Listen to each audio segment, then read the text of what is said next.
गणपतये नमः श्रीकृष्णाय नमः हरिः ओम् कनकपीतचेलः केवलानन्दनीलः कलुषहरणशीलः कण्डमन्दारमालः कविजनपरिपालः कालमेघोघनीलः करिगिरिशिखराग्रे भातृश्रीलक्ष्मीलोलः भीष्मी सत्यासमायुक्तं कृष्णकल्पद्रुमं भजे श्रीरामसुरधेनुं च व्यासचिन्तामणिं सदा सर्वमङ्गलमाङ्गल्ये शिवे सर्वार्थसाधिके शरण्ये त्र्यम्बके देवी नारायणि नमोऽस्तुते बुद्धिर्बलं यशोधैर्यं निर्भयत्वमरोगता अजाड्यं वाक्पटुत्वं च हनुमत्स्मरणात् भवेत् यो विप्रलम्बविपरीतमतिप्रभूतान् वादान्यरस्य कृतवान् भुवि तत्त्ववादं सर्वेश्वरो हरिरिति प्रतिपादयन्तमानन्दतीर्थमुनिवर्यमहं नमामि गुरुमखिलगुणज्ञं सद्गुणैकाधिवासं शमदमपरिनिष्टं सत्त्वनिष्ठं वरिष्ठं सकलसुजनशिष्टं नित्यनिद्धूतकष्टं हयमुखपदनिष्ठं मां भजन्तु प्रपन्नाः आनन्दतीर्थोपदिष्टो निधिर्नारायणात्मयः प्रदर्शितो येन संविद्यतीर्थं नमाश्रये हंसध्वंसि पदाम्भोजसंसक्तो हंसङ्गमः ब्रह्मण्यगुरुराजाक्षो वर्ततां मम मानसे काले फलति सुरद्रुः चिन्तामणिरव्याचने दाता वर्षति सकलमभीष्टं दर्शनमात्राक्षैपादराण्बरिः अर्थिकल्पितकल्पोऽयं प्रत्यर्थकजकेसरिव्यासतीर्थगुरुर्भूयादस्मदिष्टार्थसिद्धये भक्तानां मानसाम्बोजभानवे कामधेनवे नमतां कल्पतरवे जयीन्द्रगुरवे नमः मंदारुकल्पतरवे वादिकैरवभानवे श्रीरामचन्द्रगुरवे नमः कारुण्यसिन्धवे दुर्वादिध्वान्तरभजे विष्णवेन्दीवरेन्दवे श्रीराघवेन्द्रगुरवे नमोऽत्यन्तदयानवे सर्वसर्वं सहेशानां सभासुतवादिनां सर्वदा सर्वतो भूयात् रघुनाथमीश्वरः मन्दारुजनसन्दोह मन्दारतलसन्निभं मन्दारगौरप्रख्यं वन्दे वाजीन्द्रदेशिकं विद्वत्पङ्कजमात्मानः वादिवर्तेभकेसरी जगन्नाथगुरुर्भूयात् जायसे श्रेयसे मम वादे विजयशीलाय वरदाय वरार्थनां वदान्यजनसिंहाय वरदेन्द्राय ते नमः आपादमौलिपर्यन्तं गुरूणामाकृतिं स्मरेत् तेन विघ्नाः प्रणश्यन्ति सिद्ध्यन्ति च मनोरथाः नमो महद्भ्यः ಶ್ರೀಗುರುಭ್ಯೋ ನಮಃ ಹರಿ ಓಂ. ತುಂಬ ದೊಡ್ಡ ಪರ್ವಕಾಲದಲ್ಲಿ ನಾವೆಲ್ಲರೂ ಬಂದು ಸೇರಿದ್ದೇವೆ. ರಾಘವೇಂದ್ರ ತೀರ್ಥ ಗುರು ಸಾರ್ವಭೌಮರಿಗೆ ಪಟ್ಟಾಭಿಷೇಕವಾದಂತಹ ಸುದಿನ ಇವತ್ತು. ಆ ಪಟ್ಟಾಭಿಷೇಕವನ್ನು ಮಾಡಿದಾಗ ಸುಧೀಂದ್ರ ತೀರ್ಥ ಗುರು ಸಾರ್ವಭೌಮರು ಹೇಳಿದ್ರಂತೆ, ಸುರೇಂದ್ರ ತೀರ್ಥರಲ್ಲಿ ಯಾವ ರೀತಿಯಾದಂತಹ ತಪಸ್ಸು ಇತ್ತೋ ಆ ರೀತಿಯಾದ ತಪಸ್ಸು ನಿಮ್ಮಲ್ಲಿ ಇರ್ತಕ್ಕಂಥದ್ದಾಗಲಿ, ವಿಜೇಂದ್ರ ತೀರ್ಥ ಗುರು ಸಾರ್ವಭೌಮರಲ್ಲಿ ಯಾವ ರೀತಿಯಾದಂತಹ ಶ್ರೀ ವಿಜೇಂದ್ರ ಇವ ಕೀರ್ತಿ ಸಂಪದ, ವಿಜೇಂದ್ರ ತೀರ್ಥ ಗುರು ಸಾರ್ವಭೌಮರಲ್ಲಿ ಯಾವ ರೀತಿ ಕೀರ್ತಿ ಇತ್ತೋ ಆ ಕೀರ್ತಿ ನಿಮ್ಮದಾಗಲಿ. ವಿಶ್ರುತೋಹಮಿವ ವಾದ ಸಂಗ್ರಹೇ, ಏನೋ ನಾ ಹೇಗೆ ವಾಕ್ಯಾರ್ಥ ಮಾಡ್ತೀನೋ ವಾದಿಗಳ ಮಧ್ಯದಲ್ಲಿ ಆ ರೀತಿಯಾದಂತಹ ವಾಕ್ಯಾರ್ಥ ಪಡುತ್ವ ನಿಮ್ಮಲ್ಲಿರಲಿ. ಈ ವೇದಾಂತ ಪೀಠದಲ್ಲಿ ನೀವು ಕುಳಿತು ಚೆನ್ನಾಗಿ ನೀವು ಬೆಳಗರಿ ಅಂತ ಹೇಳಿ ಸುಧೀಂದ್ರ ತೀರ್ಥ ಗುರು ಸಾರ್ವಭೌಮರು ಹೇಳಿ ಆಶೀರ್ವಾದವನ್ನ ಮಾಡಿ, ಇವತ್ತು ಇಡೀ ಜಗತ್ತು ರಾಘವೇಂದ್ರ ಎನ್ನುವಂತಹ ಹೆಸರನ್ನ ಏನ್ ಕರಿತಾ ಇದೆಯೋ ಈ ಹೆಸರನ್ನ ಇಟ್ಟಂತಹ ಸುದಿನ ಈ ದಿನ. ತಂಜಾವೂರು ಬಳಿಯಲ್ಲಿ ಒಂದು ಇವತ್ತಿಗೂ ಕೂಡ ಅಲ್ಲಿ ಮಠ ಇದೆ, ನಾವು ಹೋಗಿ ನೋಡಬಹುದು. ಗದ್ದೆಯ ಮಧ್ಯದಲ್ಲಿ ಕಾವೇರಿ ಹರಿತಾಳೆ, ಅಲ್ಲಿ ರಾಯರ ಒಂದು ಬೃಂದಾವನವೂ ಇದೆ. ಬೃಂದಾವನದ ಕೆಳಗೆ ಶೇಷ ಒಂದು ಸರ್ಪವೂ ಕೂಡ ಇರ್ತಕ್ಕಂಥದ್ದಾಗಿದೆ. ಕೀರ್ತನೆಯನ್ನು ನಾವು ನೋಡಬಹುದು. ಅಂತಹ ಕಾವೇರಿ ನದಿ ತೀರದಲ್ಲಿ ಇವತ್ತಿನ ಸುದಿನದಲ್ಲಿ ಸುಧೀಂದ್ರ ತೀರ್ಥ ಗುರು ಸಾರ್ವಭೌಮರು ವೇದಾಂತ ಸಾಮ್ರಾಜ್ಯ ಪಟ್ಟಾಭಿಷೇಕವನ್ನು ಮಾಡಿ ರಾಘವೇಂದ್ರ ತೀರ್ಥ ಗುರು ಸಾರ್ವಭೌಮರನ್ನ ಕುಳ್ಳಿರಿಸಿದಂತಹ ಸುದಿನ. ಮುಖ್ಯವಾಗಿ ಸುಧೀಂದ್ರ ತೀರ್ಥರು ಅನ್ನೋದು ನಿಮಿತ್ತ ಮಾತ್ರ. ಶ್ರೀಮದ್ ಆನಂದ ತೀರ್ಥ ಭಗವತ್ಪಾದಾಚಾರ್ಯರೇ ಕೂಡಿಸಿದ್ದಾರೆ ಅಂತ ವಾದೇಂದ್ರ ತೀರ್ಥ ಗುರು ಸಾರ್ವಭೌಮರು ಹೇಳ್ತಾರೆ. ಏನು ಒಂದು ಅಣುಮಧ್ವ ವಿಜಯ ಅದಕ್ಕೆ ವ್ಯಾಖ್ಯಾನ ಮಾಡಿದ್ದಕ್ಕೆ ಮಧ್ವಾಚಾರ್ಯರಿಗೆ ಬಹಳಷ್ಟು ಸಂತೋಷವಾಗಿ ಅಭ್ಯಸಿಂಚತ್ ಪದೇ ಸ್ವೇ, ತಮ್ಮ ಏನು ಈ ಪರಂಪರೆ ಇದೆಯೋ ಆಚಾರ್ಯರ ದಿವ್ಯ ಭವ್ಯವಾದಂತಹ ಪರಂಪರೆಯಲ್ಲಿ ರಾಘವೇಂದ್ರ ತೀರ್ಥ ಗುರು ಸಾರ್ವಭೌಮರನ್ನ ಕುಳ್ಳಿರಿಸಿದ್ರು ಅನ್ನುವ ಮಾತನ್ನು ವಾಗೇಂದ್ರ ತೀರ್ಥ ಗುರು ಸಾರ್ವಭೌಮರು ಹೇಳ್ತಾರೆ. ಅವರ ಗ್ರಂಥವನ್ನ ಎಲ್ಲವನ್ನೂ ಕೂಡ ವರ್ಣನೆ ಮಾಡತಕ್ಕಂಥವರಾಗ್ತಾರೆ. ಇಂತಹ ರಾಘವೇಂದ್ರ ತೀರ್ಥ ಗುರು ಸಾರ್ವಭೌಮರು ತಾವು ಪೀಠಕ್ಕೆ ಬಂದಂತಹ ಸುದಿನ.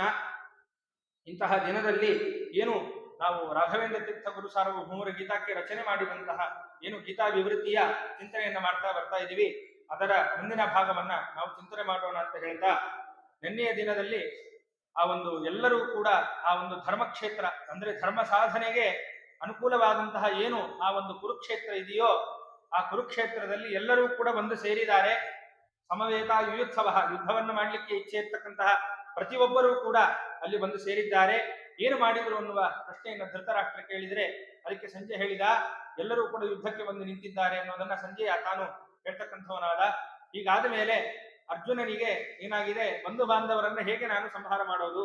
ಯಾಕೆಂತಂದ್ರೆ ಗುರುಗಳಿದ್ದಾರೆ, ಗುರು ಪಿತಾಮಹರಿದ್ದಾರೆ, ಅವರೆಲ್ಲರನ್ನೂ ಕೂಡ ಹೇಗೆ ನಾನು ಸಂಹಾರವನ್ನು ಮಾಡಲಿ ಕೃಷ್ಣ?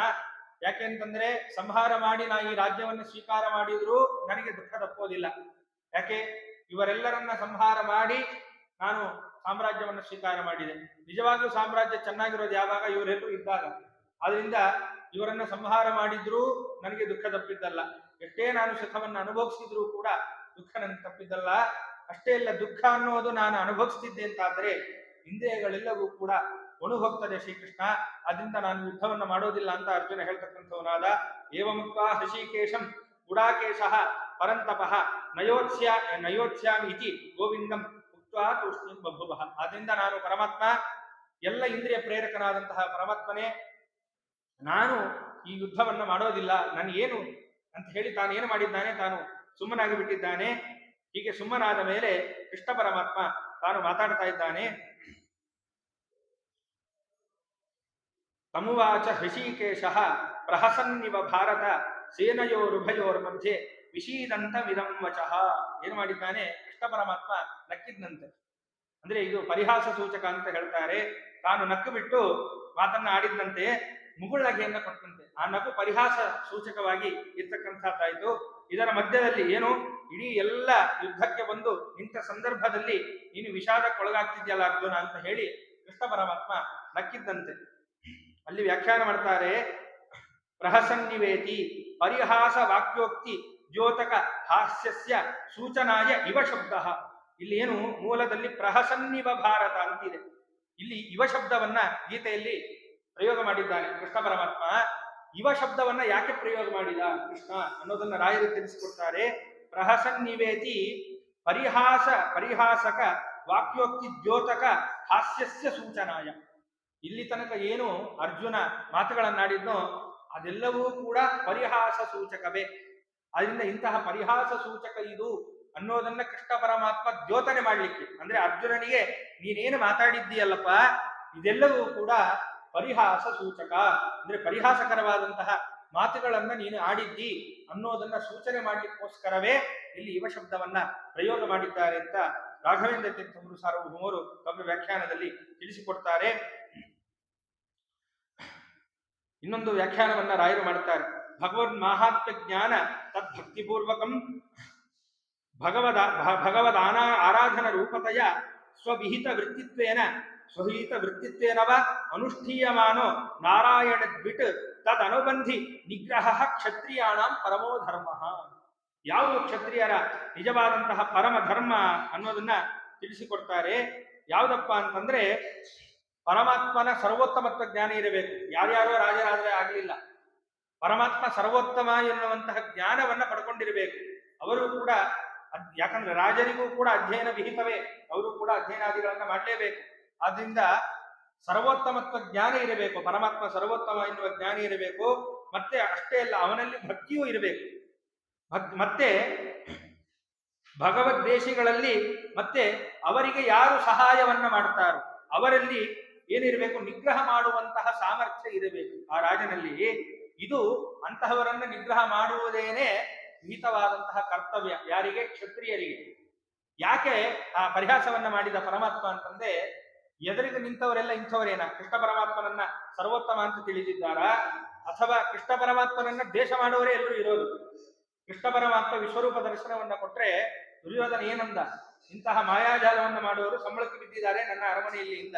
ಅಂದ್ರೆ ಪರಮಾತ್ಮನ ಮಾಹಾತ್ಮ್ಯವನ್ನ ನೋಡಿದ್ರೂ ಸಹಿತ ಅದನ್ನ ತಿಳ್ಕೊಳ್ಳುವಂಥದ್ದು ಇರಲಿ, ಅದನ್ನು ದೂಷಣೆ ಮಾಡುವಂಥವರೇ ಎದುರಿಗಿರೋದು. ಮತ್ತೆ ಅವರಿಗೆ ಸಹಾಯಕರು ಇದ್ದಾರೆ. ನಿನ್ನೆನೆ ನಾವು ಚಿಂತನೆ ಮಾಡಿದ್ವಿ, ಭೀಷ್ಮ ದ್ರೋಣಾದಿಗಳು ಯದ್ಯಪಿ ಜಯೋಸ್ತು ಪಾಂಡುಪುತ್ರಾಣ ಅಂತಾನೆ ಪ್ರತಿನಿತ್ಯ ಅವರು ಪೂಜೆಯನ್ನು ಮಾಡ್ತಾ ಇದ್ರಂತೆ. ಭೀಷ್ಮಾಚಾರ್ಯರೆಲ್ಲರೂ ಕೂಡ ಜಯೋಸ್ತು ಪಾಂಡುಪುತ್ರಾಣ, ಎಲ್ಲ ಪಾಂಡುಪುತ್ರರಿಗೆ ಪಂಚ ಪಾಂಡವರಿಗೆ ಯಾವಾಗಲೂ ಜಯ ಆಗಲಿ ಅಂತಾನೆ ಅವರು ಪರಮಾತ್ಮನನ್ನು ಪೂಜೆ ಮಾಡ್ತಾ ಇದ್ರು.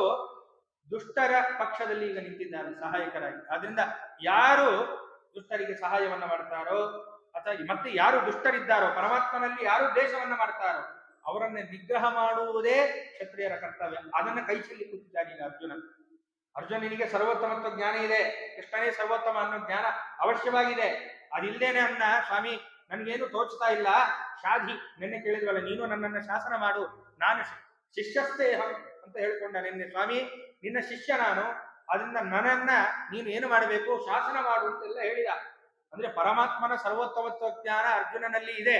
ಆದ್ರೆ ಏನ್ ಮಾಡಿದಾನೆ, ಆ ಮೋಹ ಅನ್ನೋದು ಕವಿದಿದೆ. ಅದರಿಂದ ದುಷ್ಟರ ಮೇಲೆ ಮೋಹ ಇಟ್ಟುಕೊಳ್ತಾ ಇದ್ದಾನೆ, ದುರ್ಯೋಧನಾದಿಗಳ ಮೇಲೆ ಮೋಹ.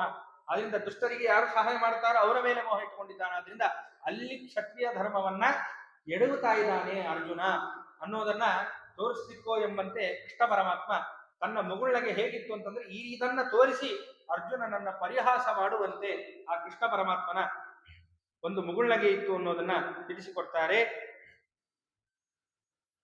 ಮತ್ತೇನು ಮಾಡಬೇಕು? ತಮ್ ಧರ್ಮಂ ಬಂಧು ಸ್ನೇಹಾದ ಅಧರ್ಮತ್ವೇನ ಉಕ್ತ ದಿಶಾ ಶಂಕಮಾನಂ ಅರ್ಜುನಂ ಪ್ರತಿ ಉಕ್ತರೂಪೋ ನಿಗ್ರಹ ಏವ ಪರಮೋ ಧರ್ಮ ತದ್ವಿರುದ್ಧ ಸರ್ವೋಪಿ ಅಧರ್ಮ ಇತಿ ಕೃಷ್ಣ ಗೀತಾಶಾಸ್ತ್ರೇಣ ಬೋಧಯಿಷ್ಯನ್ ಆದೌ ತಾವತ್ ಅವಿವೇಕೇನ ತವ ಶೋಕಃ ಇತ್ಯಾಹ ಅಶೌಚ್ಯಾನಿ ಇತಿ. ಏನು ಕೃಷ್ಣ ಪರಮಾತ್ಮ ಏನು ಮಾಡಿದಾನೆ? ತಮ್ ಧರ್ಮಂ ಬಂಧು ಸ್ನೇಹಾದ ಅಧರ್ಮತ್ವೇನ ಉಕ್ತ ದಿಶಾ. ಇಲ್ಲಿ ಏನು ಮಾಡಿಬಿಟ್ಟಿದ್ದಾನೆ ಅರ್ಜುನ ಅಂತಂದ್ರೆ, ವಸ್ತುತಸ್ತು ಈ ಧರ್ಮವನ್ನ ಅರ್ಜುನ ಪಾಲನೆ ಮಾಡಬೇಕು. ಯಾವ ಧರ್ಮವನ್ನ? ಪರಮಾತ್ಮ ಸರ್ವೋತ್ತಮ ಅನ್ನುವ ಜ್ಞಾನ, ಪರಮಾತ್ಮನಲ್ಲಿ ಭಕ್ತಿ. ಯಾರು ಪರಮಾತ್ಮನನ್ನ ದ್ವೇಷ ಮಾಡ್ತಾರೋ, ಧರ್ಮವನ್ನ ನಾಶ ಮಾಡ್ಲಿಕ್ಕೆ ಯಾರು ನಿಂತಿದ್ದಾರೋ ಅವರನ್ನ ನಿಗ್ರಹ ಮಾಡೋದು, ಅವರ ಸಹಾಯಕರನ್ನ ನಿಗ್ರಹ ಮಾಡೋದು. ಈ ಧರ್ಮದಲ್ಲಿ ಇರಬೇಕಾದಂತಹ ಅರ್ಜುನ ತದ್ವಿರುದ್ಧವಾಗಿದ್ದಾನೆ. ಏನು? ಬಂಧು ಬಾಂಧವರನ್ನ ಅಭಿಮಾನ ಮಾಡ್ತಾ ಇದ್ದಾನೆ. ಈ ಪರಮ ಧರ್ಮವನ್ನ ಬಿಡ್ತಕ್ಕಂಥವನಾಗಿದ್ದಾನೆ. ಇಂತಹ ಅರ್ಜುನ ಏನು ಮಾಡಬೇಕು? ಇಲ್ಲಿ ಉಕ್ತ ರೂಪ ಅಂದ್ರೆ ಯಾವ ನಿಗ್ರಹವನ್ನ ಮಾಡಬೇಕು, ಇಂಥವರನ್ನ ನಿಗ್ರಹಿಸಬೇಕು ಅನ್ನೋದು ಧರ್ಮ. ಅಂತಹ ನಿಗ್ರಹವನ್ನ ಮಾಡದೆ ಏನು ಮಾಡ್ತಾ ಇದ್ದಾನೆ? ತದ್ವಿರುದ್ಧವಾಗಿ ನಡ್ಕೊಳ್ತಾ ಇದ್ದಾನೆ. ತದ್ವಿರುದ್ಧ ಸರ್ವೋಪಿ ಅಧರ್ಮ, ತದ್ವಿರುದ್ಧವಾಗಿ ನಡ್ಕೊಳ್ತಾ ಇದ್ದಾನೆ. ಆದ್ರಿಂದ ಅಧರ್ಮವನ್ನ ಈಗ ಅರ್ಜುನ ಮಾಡ್ತಾ ಇದ್ದಾನೆ ಎನ್ನುವ ಮಾತನ್ನ ರಾಯರು ಅದಕ್ಕೆ ವ್ಯಾಖ್ಯಾನ ಮಾಡ್ತಾರೆ. ಅದಕ್ಕೋಸ್ಕರ ಏನು ಮಾಡಬೇಕು, ಏನು ಮಾಡಬಾರದು ಅನ್ನೋದ್ರಿಂದ ಕೃಷ್ಣ ಗೀತಾಶಾಸ್ತ್ರೇಣ ಸಮಗ್ರ ಈ ಗೀತೆಯಿಂದ ಆ ಕೃಷ್ಣ ಪರಮಾತ್ಮ ಆ ಅರ್ಜುನನಿಗೆ ಬೋಧನೆ ಮಾಡಬೇಕು ಎನ್ನುವ ಉದ್ದೇಶದಿಂದ ಮೊದಲನೆಯ ಮಾತನ್ನ ಕೃಷ್ಣ ಪರಮಾತ್ಮ ಆಡ್ತಾ ಇದ್ದಾನೆ. ಅಶೋಚಾನ್ಯನ್ವಶೋಚಸ್ತ್ವಂ ಪ್ರಜ್ಞಾವಾದಾಂಶ್ಚ ಭಾಷಸೆ ಗತಾಸೂನ ಗತಾಸೂಂಶ್ಚ ನಾನು ಶೋಚಂತಿ ಪಂಡಿತಾಹ ಅನ್ನುವ ಮಾತನ್ನ ಕೃಷ್ಣ ಪರಮಾತ್ಮ ಮೊದಲಿಗೆ ಹೇಳ್ತಾ ಇದ್ದಾನೆ. ಏನು? ನೀ ಏನು ಮಾತಾಡ್ತಾ ಇದೆಯಲ್ಲ ಅರ್ಜುನ, ಇದೆಲ್ಲರಿಗೂ ಕೂಡ ಪ್ರಜ್ಞರು ಮಾತಾಡುವಂತಹ, ನೀನು ಎಂಥವನು? ಒಳ್ಳೆ ಜ್ಞಾನ ಇದ್ದವ, ಆದ್ರಿಂದ ಜ್ಞಾನಿಗಳು ಮಾತಾಡುವಂತಹ ಮಾತುಗಳನ್ನು ನೀನು ಆಡ್ತಾ ಇಲ್ಲ ಅನ್ನುವ ಮಾತನ್ನ ಕೃಷ್ಣ ಪರಮಾತ್ಮ ಹೇಳಿದಂತೆ. ಯಾಕೆ? ನೀನು ದುಃಖವನ್ನ ಪಡ್ತಾ ಇದೆಯೋ ಇದು ದುಃಖ ಪಡುವ ಪ್ರಸಂಗವೇ ಅಲ್ಲ. ಯಾಕೆ ಅಂತಂದ್ರೆ ಈ ದುಃಖ ಪಡ್ಲಿಕ್ಕೆ ಅಗತ್ಯವೇ ಇಲ್ಲ. ಯಾಕೆ? ನೀನೇನು ದುಃಖ ಪಡ್ತಾ ಇದೆಯಲ್ಲ, ಇದು ನೀ ಏನು ಮಾತುಗಳನ್ನಾಡಿದ್ಯೋ ಇದೆಲ್ಲವೂ ಕೂಡ ಪ್ರಾಜ್ಞರಿಗೆ ಸಮ್ಮತವಾದಂತಹ ಮಾತುಗಳನ್ನ ನೀನು ಆಡ್ತಾ ಇಲ್ಲ. ಆದ್ರಿಂದ ಇದು ಸರಿಯಾದದ್ದಲ್ಲ ಅಂತ ಕೃಷ್ಣ ಪರಮಾತ್ಮ ಹೇಳ್ತಾ ಇದ್ದಾನೆ. ಇದಕ್ಕೆ ಎರಡು ರೀತಿಯಲ್ಲಿ ರಾಘವೇಂದ್ರ ತೀರ್ಥ ಗುರು ಸಾರ್ವಭೌಮರು ವ್ಯಾಖ್ಯಾನವನ್ನ ಮಾಡಿದ್ದಾರೆ. ಪ್ರಜ್ಞಯೋತ್ಥಾಹ ವಾದಾಹ ಪ್ರಜ್ಞಾವಾದಾಹ ಅಂದ್ರೆ ಪ್ರಾಜ್ಞರಿಂದ ಏನು? ತನ್ನ ಬುದ್ಧಿಯ ಕಲ್ಪನೆಯಿಂದ ಅಂತ ಮೊದಲೇ ಅರ್ಥದಲ್ಲಿ. ಪ್ರಾಜ್ಞರು ಅಂತಂದ್ರೆ ತಿಳಿದವರು ಅಂತ ಒಂದು ಅರ್ಥ ಆದ್ರೆ, ಇಲ್ಲಿ ರಾಯರು ಹೇಗೆ ಇಲ್ಲಿ ಇಟ್ಕೊಂಡಿದ್ದಾರೆ ಅಂದ್ರೆ ಪ್ರಜ್ಞೆಯ ಉತ್ಥಾಹ ವಾದಾಹ ಅಂತಂದ್ರೆ ತನ್ನ ಬುದ್ಧಿಯಿಂದ ಹುಟ್ಟಿದಂತಹ ವಾದಗಳಿವು ಅರ್ಜುನನಿಗೆ. ಇಲ್ಲಿ ಯಾರು ಏನು ಹೇಳ್ಕೊಟ್ಟಿಲ್ಲ, ತನ್ನ ಬುದ್ಧಿಯಿಂದ ತಾನೇ ಆಲೋಚನೆ ಮಾಡಿ ಏನು ಮಾಡಿದ್ದಾನೆ? ಈ ಎಲ್ಲ ಮಾತುಗಳನ್ನು ಆಡಿದ್ದಾನೆ. ಪ್ರಜ್ಞೆಯ ಉತ್ಸಾಹ, ತನ್ನ ಸ್ವಯಂ ಬುದ್ಧಿಯಿಂದ ಕಲ್ಪಿತವಾದಂತಹ ಈ ವಾದಗಳು ಇವೆಲ್ಲವೂ ಕೂಡ ಸ್ವಬುದ್ಧಿ ಮಾತ್ರ ಪರಿಕಲ್ಪಿತಾ ವಾದಾಹ. ರಾಯರದನ್ನೇ ವ್ಯಾಖ್ಯಾನ ಮಾಡ್ತಾರೆ. ತನ್ನ ಬುದ್ಧಿಯಿಂದ ತಾನೇ ಪರಿಕಲ್ಪಿಸಿಕೊಂಡು ಇದೆಲ್ಲವನ್ನು ಕೂಡ ತಾನೇ ಕಲ್ಪನೆ ಮಾಡಿಕೊಂಡು ಅವನು ಇದು ಇಷ್ಟೊತ್ತು ಕೂಡ ಹೇಳಿದ ಮಾತೆಲ್ಲವೂ ಕೂಡ ತನ್ನ ಬುದ್ಧಿಯಿಂದ ಪರಿಕಲ್ಪನೆ ಮಾಡಿದ್ದು. ಅದಕ್ಕೆ ಪ್ರಜ್ಞೆಯ ಉತ್ಸಾಹ, ಆ ತನ್ನ ಸ್ವಬುದ್ಧಿಯಿಂದ ಪರಿಕಲ್ಪಿತವಾದಂತಹ ವಾದಗಳು ನಿನ್ನ ಮಾತುಗಳು ಅನ್ನುವ ಮಾತನ್ನು ತಾನ್ ಭಾಷಸೆ, ಈ ಎಲ್ಲ ಮಾತುಗಳನ್ನು ನೀನು ಆಡ್ತಾ ಇದೆಯಲ್ಲಪ್ಪ ಅನ್ನುವ ಮಾತನ್ನ ಕೃಷ್ಣ ಪರಮಾತ್ಮ ಹೇಳ್ತಾನೆ. ಯಾನ್ ಪ್ರಭಾಷಸೆ ತೇ ಸ್ವಬುದ್ಧಿ ಮಾತ್ರ ಪರಿಕಲ್ಪಿತಾ ವಾದಾಹ ನ ವೃದ್ಧ ಸಮ್ಮತಾಹ ಯಾವತ್ ಅಂತ ರಾಯರ ವ್ಯಾಖ್ಯಾನವನ್ನು ಮಾಡ್ತಾರೆ. ಅಂದ್ರೆ ನಿನ್ನ ಸ್ವಬುದ್ಧಿಯಿಂದ ಪರಿಕಲ್ಪಿತವಾದಂತಹ ಮಾತುಗಳನ್ನು ನೀನು ಆಡ್ತಾ ಇದ್ದೀಯೇ ಹೊರತು ದೊಡ್ಡವರಿಗೆ ಸಮ್ಮತವಾದಂತಹ ಮಾತುಗಳನ್ನು ನೀನು ಆಡ್ತಾ ಇಲ್ಲ ಅನ್ನುವ ಮಾತನ್ನ ಕೃಷ್ಣ ಪರಮಾತ್ಮ ಅರ್ಜುನನಿಗೆ ಹೇಳಿದ ಅನ್ನುವ ಮಾತನ್ನ ಇಲ್ಲಿ ವ್ಯಾಖ್ಯಾನವನ್ನ ಮಾಡ್ತಾರೆ ರಾಯರು. ಯದ್ವಾ ಅಂತ ಹೇಳಿ ಇನ್ನೊಂದು ರೀತಿಯಲ್ಲಿ ಇಲ್ಲಿ ವ್ಯಾಖ್ಯಾನವನ್ನ ಮಾಡ್ತಾರೆ ರಾಯರು. ಯದ್ವಾ ಪ್ರಕರ್ಷೇಣ ಜಾನಂತಿ ಇತಿ ಪ್ರಜ್ಞಾಹ, ಅಂದ್ರೆ ಚೆನ್ನಾಗಿ ಯಾರು ತಿಳ್ಕೊಂಡಿರ್ತಾರೋ ಅವರನ್ನ ಪ್ರಜ್ಞರು ಅಂತ ಕರೀತೇವೆ ನಾವು. ತೇಷಾಂ ಅವಾದಾಹ ಪ್ರಜ್ಞಾವಾದಾಹ, ಅವರಿಗೆ ಅಸಮ್ಮತವಾದಂತಹ ವಾದಗಳು ಏನಿದೆಯೋ ಅದನ್ನ ಪ್ರಜ್ಞಾವಾದ, ಪ್ರಜ್ಞರಿಗೆ ಅಸಮ್ಮತವಾದ ವಾದ ಪ್ರಜ್ಞಾವಾದ ಅಂತ ಕರೆಸಿಕೊಳ್ಳುತ್ತೆ. ಇಂತಹ ಪ್ರಜ್ಞರಿಗೆ ಅಸಮ್ಮತವಲ್ಲದಂತಹ ಪ್ರಾಜ್ಞ ವಿರುದ್ಧವಾದ ತಾನ್ ಪ್ರಭಾಷಸ ಇತ್ಯರ್ಥಃ. ಪ್ರಜ್ಞರಿಗೆ ಸಮ್ಮತವಲ್ಲದ ಮಾತುಗಳನ್ನ ನೀನು ಆಡ್ತಾ ಇದೆಯಾದ್ರಿಂದ ಇಂತಹ ಮಾತುಗಳನ್ನ ನೀನು ಆಡಬೇಡ ಅಂತ ಕೃಷ್ಣ ಪರಮಾತ್ಮ ಹೇಳುತ್ತಿದ್ದಾನೆ ಅಂತ ಹೇಳಿ ರಾಯರು ಹೇಳ್ತಾರೆ. ಇಲ್ಲಿ ಎರಡು ರೀತಿಯಲ್ಲಿ ಪ್ರಜ್ಞಾವಾದ ಅನ್ನೋದಕ್ಕೆ ಎರಡು ರೀತಿಯ ವ್ಯಾಖ್ಯಾನವನ್ನು ಮಾಡಿದ್ದಾರೆ. ಒಂದು ಸ್ವಬುದ್ಧಿಯಿಂದ ಪರಿಕಲ್ಪಿತವಾದಂತಹ ವಾದಗಳನ್ನ ನೀನು ಮಾತುಗಳನ್ನ ಆಡ್ತಾ ಇದೆಯಾದ್ರಿಂದ ಇದು ಸರಿಯಲ್ಲ ಅಂತ ಒಂದು ಅರ್ಥ ಕೃಷ್ಣ ಪರಮಾತ್ಮ ಹೇಳಿದ್ದು. ಇನ್ನೊಂದು ಅರ್ಥ ಪ್ರಾಜ್ಞರಿಗೆ ಸಮ್ಮತವಲ್ಲದ ವಾದಗಳನ್ನ ಆಡ್ತಾ ಇದ್ದೀವಿ, ಆದ್ರಿಂದ ಇದು ಕೂಡ ಸರಿಯಲ್ಲ ಅಂತ ಕೃಷ್ಣ ಪರಮಾತ್ಮ ಹೇಳಿದ ಎನ್ನುವ ವ್ಯಾಖ್ಯಾನವನ್ನ ರಾಘವೇಂದ್ರ ತೀರ್ಥ ಗುರು ಸಾರ್ವಭೌಮರು ಮಾಡ್ತಾ ಇದ್ದಾರೆ. ಮುಂದೆ ಅದನ್ನ ಹೇಳ್ತಾನೆ. ಯಾಕೆ ಅಂತ ಆ ಕಾರಣವನ್ನ ಕೃಷ್ಣ ಪರಮಾತ್ಮ ಹೇಳ್ತಕ್ಕಂಥವನಾಗ್ತಾನೆ. ಆತ್ಮ ಯಾವತ್ತೂ ಕೂಡ ಆತ್ಮನಿಗೆ ನಾಶ ಇಲ್ಲಪ್ಪ, ದೇಹ ನಾಶ ಮಾತ್ರ. ದೇಹವು ನಾಶವಾಗುತ್ತೆ ಹೊರತು ಆತ್ಮ ನಾಶವಾಗುವುದಿಲ್ಲ ಅನ್ನುವ ಮಾತನ್ನ ಕೃಷ್ಣ ಪರಮಾತ್ಮ ಆಡ್ತಾನೆ. ನತ್ವೇ ವಾಹಂ ಜಾತು ನಾಶಂ ನತ್ತಂ ನೇಮೇ ಜನಾಧಿಪಾಹ ನಚೈವ ನ ಭವಿಷ್ಯಾಮಃ ಸರ್ವೇ ವಯಮತಃ ಪರಂ. ಚಮತ್ಕಾರವಾಗಿ ಮಾತಾಡ್ತಾನೆ ಕೃಷ್ಣ ಪರಮಾತ್ಮ. ಏನು, ನಾನು ನೀನು ಎಲ್ಲರೂ ಏನಿದ್ದೀವೋ ಎಲ್ಲರೂ ಕೂಡ ಏನು ರಾಜ ಮಹಾರಾಜರು ಎಲ್ಲರೂ ಕೂಡ ಏನು ಇಲ್ಲಿ ಬಂದು ಸೇರಿದ್ದೀವಲ್ಲಪ್ಪ, ನಾವೆಲ್ಲರೂ ಕೂಡ ಹಿಂದೆಂದೂ ಇಲ್ಲ ಅಂತ ಆಗಿಲ್ಲ, ಅಂದ್ರೆ ಹಿಂದೂ ಇದ್ದೇವೆ. ಇದೆಲ್ಲವೂ ಕೂಡ ಆತ್ಮನಿಗೆ ಸಂಬಂಧಪಟ್ಟಂತೆ ಕೃಷ್ಣ ಪರಮಾತ್ಮ ಹೇಳ್ತಾ ಇರೋದು. ದೇಹ ಅನ್ನೋದು ಬಿಟ್ಟು ಹೋಗುತ್ತೆ, ದೇಹ ಬಿಟ್ಟು ಹೋಗುತ್ತೆ, ಆದ್ರೆ ಆತ್ಮನಿಗೆ ನಾಶವಿಲ್ಲ. ಆದ್ರಿಂದ ಇಲ್ಲೆಲ್ಲರೂ ನಾವೇನು ಬಂದು ಸೇರಿದ್ದೇವೋ ನಾವೆಲ್ಲರೂ ಕೂಡ ಹಿಂದೆ ಇಲ್ಲ ಅಂತಿಲ್ಲ, ನಾವೆಲ್ಲರೂ ಹಿಂದೆ ಇದ್ದೇವೆ. ಮತ್ತೆ ನಾವೆಲ್ಲರೂ ಕೂಡ ಮುಂದೆಯೂ ಕೂಡ ಇರ್ತಕ್ಕಂಥವರೇ ಆಗಿದ್ದೇವೆ. ಈ ಆತ್ಮನಿಗೆ ಯಾವತ್ತೂ ಕೂಡ ನಾಶ ಇಲ್ಲ ಅನ್ನುವ ಅರ್ಥದಲ್ಲಿ, ಅಂದ್ರೆ ಆತ್ಮಕ್ಕೆ ನಾಶವಿಲ್ಲ ಅಂತ ಆದ್ರೆ ಯಾರು ಕೂಡ ಇಲ್ಲಿ ಸಾಯ್ತಾನೆ ಇಲ್ಲ. ಜೀವ ನಿತ್ಯ. ಆದ್ರಿಂದ ಈ ಯಾರು ಸಾಯ್ತಾ ಇಲ್ಲ ಅಂತಂದ್ರೆ ನೀ ಅವರಿಗಾಗಿ ಯಾಕೆ ನೀನು ಈ ಶೋಕಿಸ್ತಾ ಇದ್ದಿ ಅಂತ ಕೃಷ್ಣ ಪರಮಾತ್ಮನ ಅಭಿಪ್ರಾಯ. ಇಲ್ಲಿ ರಾಘವೇಂದ್ರ ತೀರ್ಥ ಗುರು ಸಾರ್ವಭೌಮರು ವ್ಯಾಖ್ಯಾನವನ್ನ ಮಾಡ್ತಾರೆ. ಅವರೊಂದು ಪ್ರಶ್ನೆಯನ್ನ ತೆಗೆದುಕೊಳ್ತಾರೆ ರಾಯರು. ಏನು ಅಂತಂದ್ರೆ, ಕೃಷ್ಣ ಪರಮಾತ್ಮ ಇಲ್ಲಿ ಹೇಳಬೇಕಾದ್ರೆ ಹಿಂದೆ ಆತ್ಮ ಇದ್ದ ಅನ್ನೋದನ್ನ ಕೃಷ್ಣ ಪರಮಾತ್ಮ ಹೇಳಿದ. ಹಿಂದೆ ಈ ಎಲ್ಲ ರಾಜರು, ಈ ಆತ್ಮಗಳು ಎಲ್ಲವೂ ಕೂಡ ಜೀವ ನಿತ್ಯ ಆದ್ರಿಂದ ಯಾವಾಗಲೂ ಕೂಡ ಇದಿದ್ದೇ ಇದೆ ಅನ್ನೋದನ್ನ ಕೃಷ್ಣ ಪರಮಾತ್ಮ ಆಡಿದ. ಭವಿಷ್ಯತ್ ಕಾಲವನ್ನು ಕೃಷ್ಣ ಪರಮಾತ್ಮ ಆಡಿದ, ಆದ್ರೆ ವರ್ತಮಾನ ಕಾಲವನ್ನ ಕೃಷ್ಣ ಪರಮಾತ್ಮ ಹೇಳಲೇ ಇಲ್ಲ. ಅಂದ್ರೆ ಭೂತಕಾಲವನ್ನ ಕೃಷ್ಣ ಪರಮಾತ್ಮ ಆಡಿದ, ಭವಿಷ್ಯತ್ ಕಾಲವನ್ನ ಆಡಿದ, ವರ್ತಮಾನ ಕಾಲವನ್ನ ಯಾಕೆ ಕೃಷ್ಣ ಪರಮಾತ್ಮ ಆಡ್ಲಿಲ್ಲ ಅಂತ ಕೇಳಿದ್ರೆ ಅದಕ್ಕೆ ಉತ್ತರವನ್ನ ಕೊಡ್ತಾರೆ. ಸ್ಫುಟತ್ವಾತ್ ನೋಕ್ತಃ ಅಂತ. ವರ್ತಮಾನ ಕಾಲ ಸಂಬಂಧಸ್ತು ಸ್ಫುಟತ್ವಾತ್ ನೋಕ್ತಃ. ಏನು, ಪ್ರಕೃತದಲ್ಲೇ ಆಗ್ತಾ ಇದೆಯಲ್ಲ ಇದು. ಅದೇ ಎಷ್ಟು ತಿಳಿಸಿಕೊಡ್ತಾರೆ ನೋಡ್ರಿ. ಯಾಕಂದ್ರೆ ಯಾವತ್ತೂ ಕೂಡ ಕಾಲಗಳನ್ನು ಹೇಳಬೇಕಾದ್ರೆ ಮೂರೂ ಹೇಳಬೇಕು. ವರ್ತಮಾನ ಕಾಲವನ್ನು ಹೇಳಬೇಕು, ಭೂತಕಾಲವನ್ನು ಹೇಳಬೇಕು, ಭವಿಷ್ಯತ್ ಕಾಲವನ್ನು ಹೇಳಬೇಕು. ಇಲ್ಲಿ ಕೃಷ್ಣ ಪರಮಾತ್ಮ ಎರಡೇ ಕಾಲವನ್ನ ಹೇಳಿದ, ಹಿಂದೆ ಮುಂದೆ ಅಂತ. ಇವಾಗಿರೋದನ್ನ ಯಾಕೆ ಬಿಟ್ಟ ಅಂತಂದ್ರೆ ವರ್ತಮಾನ ಕಾಲ ಸಂಬಂಧಸ್ತು ಸ್ಫುಟ. ಏನು, ಈ ವರ್ತಮಾನ ಕಾಲದಲ್ಲಿ ನಾವೆಲ್ಲರೂ ಇದ್ದೇವೆ ಅನ್ನೋದು ಸ್ಫುಟಪ್ಪ. ಅವರು ಯುದ್ಧಕ್ಕೆ ಮುಂದೆ ನಿಂತಿದ್ದಾರೆ, ನೀನ್ ನನ್ನ ಎದುರಿಗೆ ನಿಂತಿದ್ದಿ, ಎಲ್ಲರೂ ಕೂಡ ಇದ್ದೇವೆ ಅನ್ನೋದು ಸ್ಫುಟವಾದ್ದರಿಂದಲೇನೆ ಕೃಷ್ಣ ಪರಮಾತ್ಮ ಅದನ್ನು ಹೇಳಿಕ್ಕೆ ಹೋಗ್ಲಿಲ್ಲ. ಅಂದ್ರೆ ಅಭಿಪ್ರಾಯ ಏನು, ಯಾವುದು ಇವಾಗ ಅನುಭವಕ್ಕೆ ಬರ್ತಾ ಇದೆಯೋ ಅದನ್ನ ಕೃಷ್ಣ ಪರಮಾತ್ಮ ಹೇಳಿಕ್ಕೆ ಹೋಗ್ಲಿಲ್ಲ. ಯಾವುದು ಅವನು ಅನುಭವಕ್ಕೆ ಮೀರಿ ಮಾತಾಡ್ತಾ ಇದ್ದಾನೋ, ಅರ್ಜುನನಿಗೆ ಗೊತ್ತಿಲ್ಲ ಅಂತಿಲ್ಲ, ಗೊತ್ತಿದೆ, ಆದ್ರೂ ಅದೆಲ್ಲವನ್ನು ಅದು ಕವದಿದೆ ಅಂತ ಹೇಳಿದ್ನಲ್ಲ ಮೋಹ, ಆದ್ರಿಂದ ಅದಕ್ಕೆಲ್ಲವನ್ನು ಮೀರಿ ಮಾತಾಡ್ತಾ ಇದ್ದಾನೆ. ಆದ್ರಿಂದ ಭೂತ ಭವಿಷ್ಯತ್ ಕಾಲದ ಬಗ್ಗೆ ಕೃಷ್ಣ ಪರಮಾತ್ಮ ಹೇಳಿ ವರ್ತಮಾನ ಕಾಲದಲ್ಲಿಯೂ ಕೂಡ ಆತ್ಮನಿದ್ದಾನೆ. ಆದ್ರಿಂದ ಈ ಆತ್ಮ ಅನ್ನೋದು, ಈ ಆತ್ಮನಿಗೆ ಆತ್ಮ ನಿತ್ಯ, ಜೀವನಿಗೆ ಯಾವತ್ತೂ ಕೂಡ ನಾಶವಿಲ್ಲ ಅಂತ ಕೃಷ್ಣ ಪರಮಾತ್ಮ ಹೇಳ್ತಾ ಇದ್ದಾನೆ. ಅಲ್ಲಿ ಇನ್ನೊಂದು ಮಾತನ್ನು ಹೇಳ್ತಾನೆ ಕೃಷ್ಣ ಪರಮಾತ್ಮ.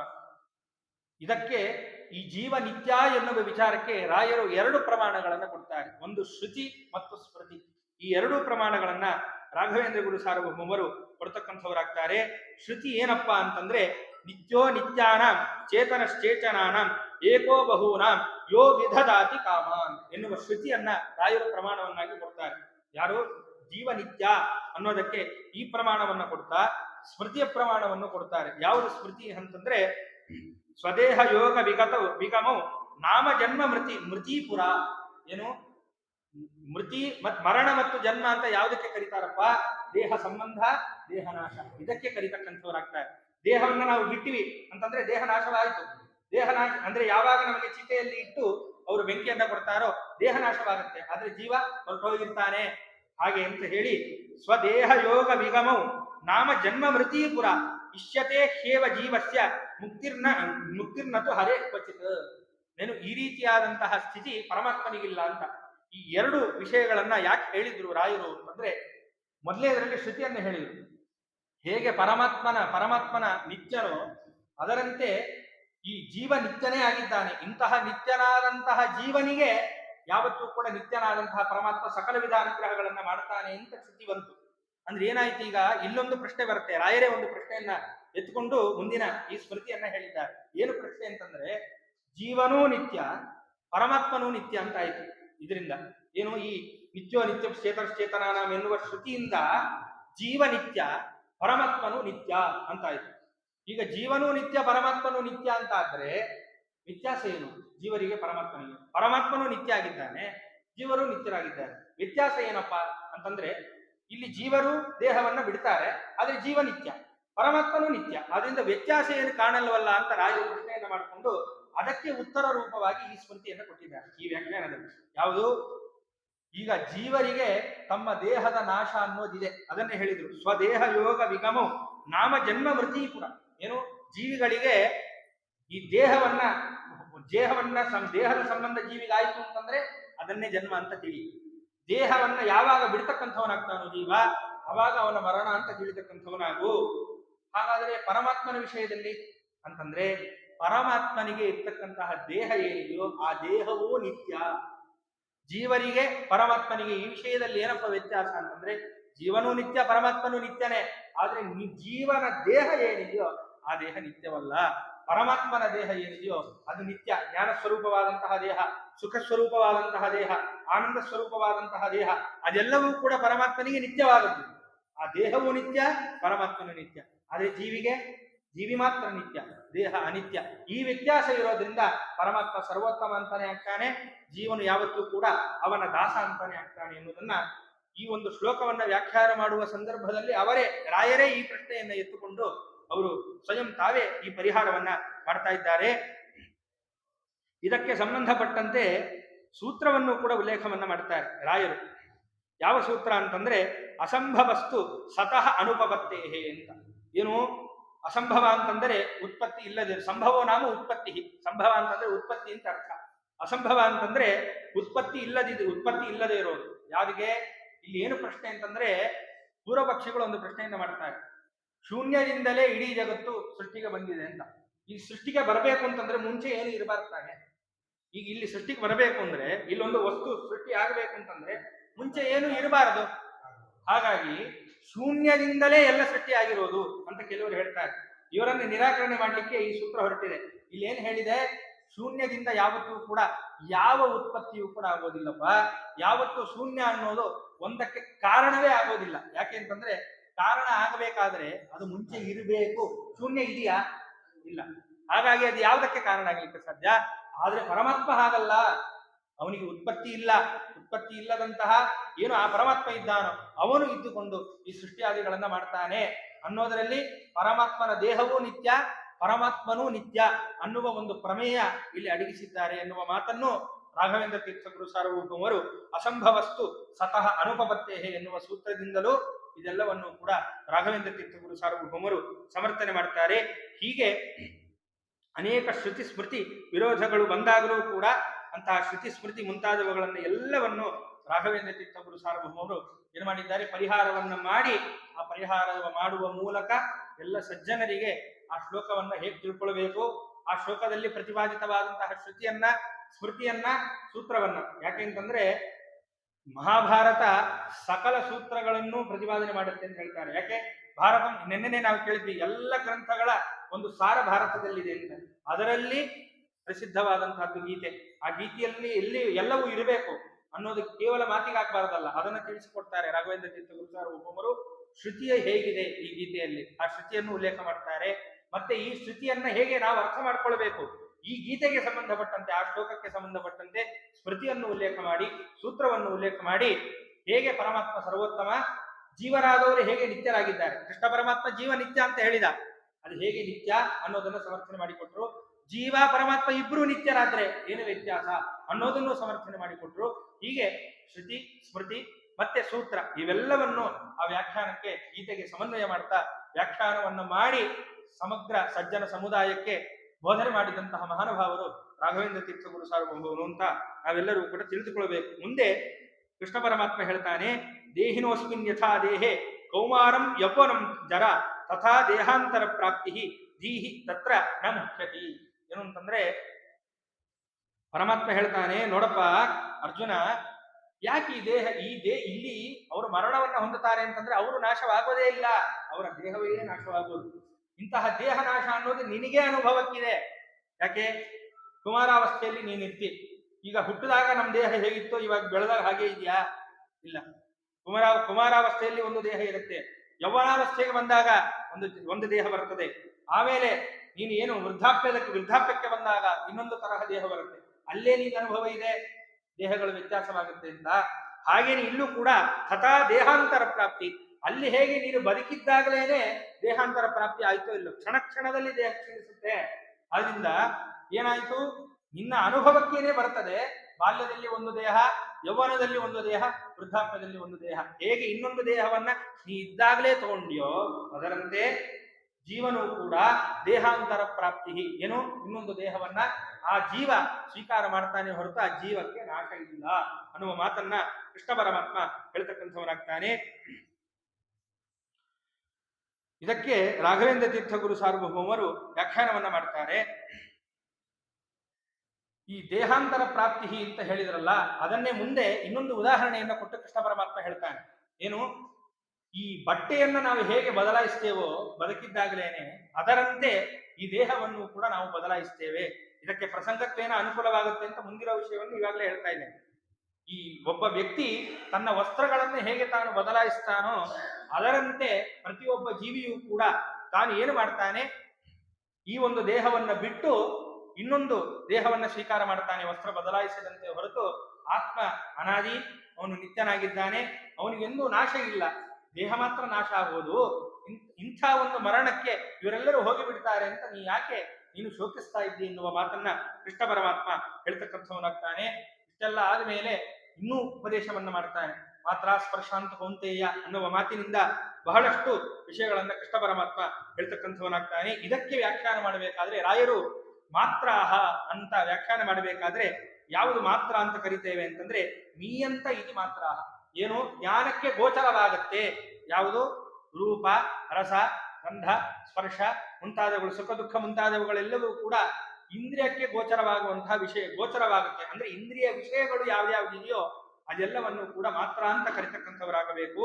ಅದರ ಸಂಬಂಧದಿಂದ ನಮಗೇನಾಗುತ್ತೆ, ಎಲ್ಲ ರೀತಿಯ ಒಂದು ಸುಖ ದುಃಖ ಮುಂತಾದವುಗಳು ಬರುತ್ತೆ ಹೊರತು ಇದನ್ನ ನೀನು ಮೆಚ್ಚಿಕೊಂಡು, ಅಂದ್ರೆ ಇಂದ್ರಿಯದಿಂದ ಆಗ್ತಕ್ಕಂತಹ ಸುಖವನ್ನ ಮೆಚ್ಚಿಕೊಂಡು ದುಃಖವನ್ನ ಮೆಚ್ಚಿಕೊಂಡು ನೀನು ಯಾವತ್ತೂ ಕೂಡ ನಿನ್ನನ್ನ ನೀನು ವ್ಯತ್ಯಾಸ ಮಾಡಿಕೊಳ್ಬಾರ್ದು ಅಂತ ಈ ಪ್ರಸಂಗದಲ್ಲಿ ಭಾಗವತದಲ್ಲಿ ಪ್ರಹ್ಲಾದರಾಜರು ಹೇಳಿದ ಮಾತು ನೆನಪಾಗುತ್ತೆ. ದೈತ್ಯ ಬಾಲಕರಿಗೆ ಪ್ರಹ್ಲಾದರಾಜರು ಉಪದೇಶ ಮಾಡಬೇಕಾದ್ರೆ ಒಂದು ಮಾತನ್ನ ಹೇಳ್ತಾರೆ. ಏನು? ಸುಖಂ ಐಂದ್ರಿಯಕಂ ದೈತ್ಯಾಹ ದೇಹಯೋಗೇನ ದೇಹಿನ. ಏನು? ಈ ಸುಖ ಏನು ನಿನಗೆ ಬರ್ತಾ ಇದೆಯಲ್ಲಪ್ಪ ಬಾಲಕರೇ, ಈ ಸುಖ ಏನ್ ನಿಮಗೆ ಬರ್ತಾ ಇದೆಯೋ ಇಂದ್ರಿಯಜನ್ಯವಾದಂತಹ ಸುಖ ಏನು ದೇಹ ಸಂಬಂಧವಾಯಿತು ಅಂತಾದ್ರೆ ಈ ಎಲ್ಲ ಸುಖಗಳು ನಿಮಗೆ ಬಂದೇ ಬರುತ್ತೆ. ಇದಕ್ಕೆ ನೀವೇನು ಪ್ರಯತ್ನ ಮಾಡಬೇಕಾಗಿಲ್ಲ, ಇದು ಸಹಜವಾಗಿ ಬಂದೇ ಬರುತ್ತೆ ಅಂತ ಅರ್ಥ. ಅದಕ್ಕೆ ಉದಾಹರಣೆ ಬೇಕಲ್ಲ ಅಂತಂದ್ರೆ ಅವರೇ ಮುಂದೆ ಉತ್ತರ ಕೊಟ್ಟರು. ಯಥಾ ದುಃಖ ವಯಸ್ಕತ. ಯಾವುದೇ ಒಬ್ಬ ವ್ಯಕ್ತಿ ಒಂದು ಕೆಲಸವನ್ನ ಮಾಡಬೇಕಾದ್ರೆ ನನಗೆ ದುಃಖ ಆಗಲಿ ಅಂತ ಯಾರು ಪ್ರಯತ್ನ ಪಡಲ್ಲ. ನಾವು ದುಃಖ ಆಗಲಿ ಅಂತ ಪ್ರಯತ್ನ ಪಡದೇ ಇದ್ರೂ ನಮ್ಗೆ ದುಃಖ ಬರುತ್ತೋ ಇಲ್ಲೋ, ಅದರಂತೆ ಈ ಎಲ್ಲ ಸುಖಗಳು ಬಂದೇ ಬರುತ್ತೆ. ನಾವು ಪ್ರಯತ್ನ ಪಡದೇ ಇದ್ರೂ ನಮಗ್ ಸುಖವೂ ಬರುತ್ತೆ. ಈಗ ಎಲ್ಲೋ ಒಂದು ಕಡೆ ಬಸ್ಸಲ್ಲಿ ನಾವು ಪ್ರಯಾಣ ಮಾಡಬೇಕಾದ್ರೆ ಕೂತಿರ್ತೇವೆ, ಯಾವುದೋ ಒಂದು ಒಳ್ಳೆ ಹೂವಿನ ತೋಟ ಬಂದ್ರೆ ನಾವು ಪ್ರಯತ್ನ ಪಡದೇ ಇದ್ರೂ ಅದರ ಸುಗಂಧ ನಮಗೆ ಅನುಭವಕ್ಕೆ ಬಂದೇ ಬರುತ್ತೆ. ಆ ಸುಗಂಧದಿಂದ ಆಗಬೇಕಾದ ಸುಖ ನಮಗೆ ಆಗೇ ಆಗುತ್ತೆ. ಅಲ್ಲೇ ನಾವೇನ್ ಪ್ರಯತ್ನ ಪಟ್ಟಿಲ್ಲ. ಯಾವ ಒಬ್ಬ ವ್ಯಕ್ತಿನೂ ದುಃಖ ಬರಲಿ ಅಂತ ಕೆಲಸ ಮಾಡೋದೇ ಇಲ್ಲ. ಮಾಡದೇ ಇದ್ರೂ ಹೇಗೆ ದುಃಖ ಬರುತ್ತೋ ಅದರಂತೆ ಸುಖವೂ ಕೂಡ ಬರ್ತಕ್ಕಂಥದ್ದಾಗತ್ತೆ. ಇದಕ್ಕೆ ನೀನು ಯಾವತ್ತೂ ಕೂಡ ಶ್ರಮವನ್ನ ಪಡಬಾರದು. ಯಾವುದಕ್ಕೆ ಶ್ರಮ ಪಡಬೇಕು? ಒಳ್ಳೆ ಉತ್ತಮವಾದ ಜ್ಞಾನವನ್ನ ಪಡ್ಕೊಳ್ಳಿಕ್ಕೆ ನೀವು ಪ್ರಯತ್ನವನ್ನ ಮಾಡಬೇಕೇ ಹೊರತು ಇಂದ್ರಿಯಜನ್ಯವಾದಂತಹ ಸುಖಗಳಿಗೆ ನೀವು ಪ್ರಯತ್ನವನ್ನ ಮಾಡಬಾರದು ಅಂತ ಏನು ಪ್ರಹ್ಲಾದರಾಜರು ಉಪದೇಶ ಮಾಡಿದ್ದಾರೋ ಇಲ್ಲಿ ಬಂದದ್ದೇ ವಿಷಯ. ಏನು?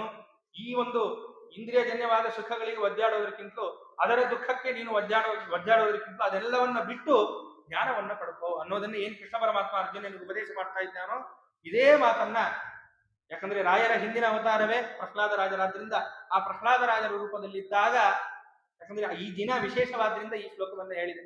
ಅದರಂತೆ ಪ್ರಹ್ಲಾದ ರಾಜರಾಗಿದ್ದಾಗ ಅವರು ದೈತ್ಯ ಬಾಲಕರಿಗೆ ಇಲ್ಲಿ ಹೇಳಿದ ಅರ್ಥವನ್ನೇ ಅವರು ಉಪದೇಶವನ್ನ ಮಾಡಿದ್ದಾರೆ. ಮುಂದೆ ಇನ್ನೊಂದು ಶ್ಲೋಕವನ್ನ ಹೇಳ್ತಾರೆ, ಅಭಿಮಾನವನ್ನ ನೀನು ಬಿಡ್ತಕ್ಕಂಥವನಾಗು, ಬಿಟ್ಟು ನೀನು ಕರ್ಮವನ್ನ ಆಚರಣೆ ಮಾಡು ಅನ್ನುವ ಮಾತನ್ನ ಕೃಷ್ಣ ಪರಮಾತ್ಮ ಹೇಳ್ತಾನೆ. ನಿನ್ನೆನೆ ನಾವು ಚಿಂತನೆ ಮಾಡಿದ್ವಿ, ಯಾವತ್ತೂ ಕೂಡ ಹರಿದಾಸರು ಹೇಗಿರಬೇಕು ಅಂತ ಚಿಂತನೆ ಮಾಡಬೇಕಾದ್ರೆ ಇರಬೇಕು ಇಲ್ಲದಿರಬೇಕು ಅಂದ್ರೆ ಅರ್ಥ ಏನು?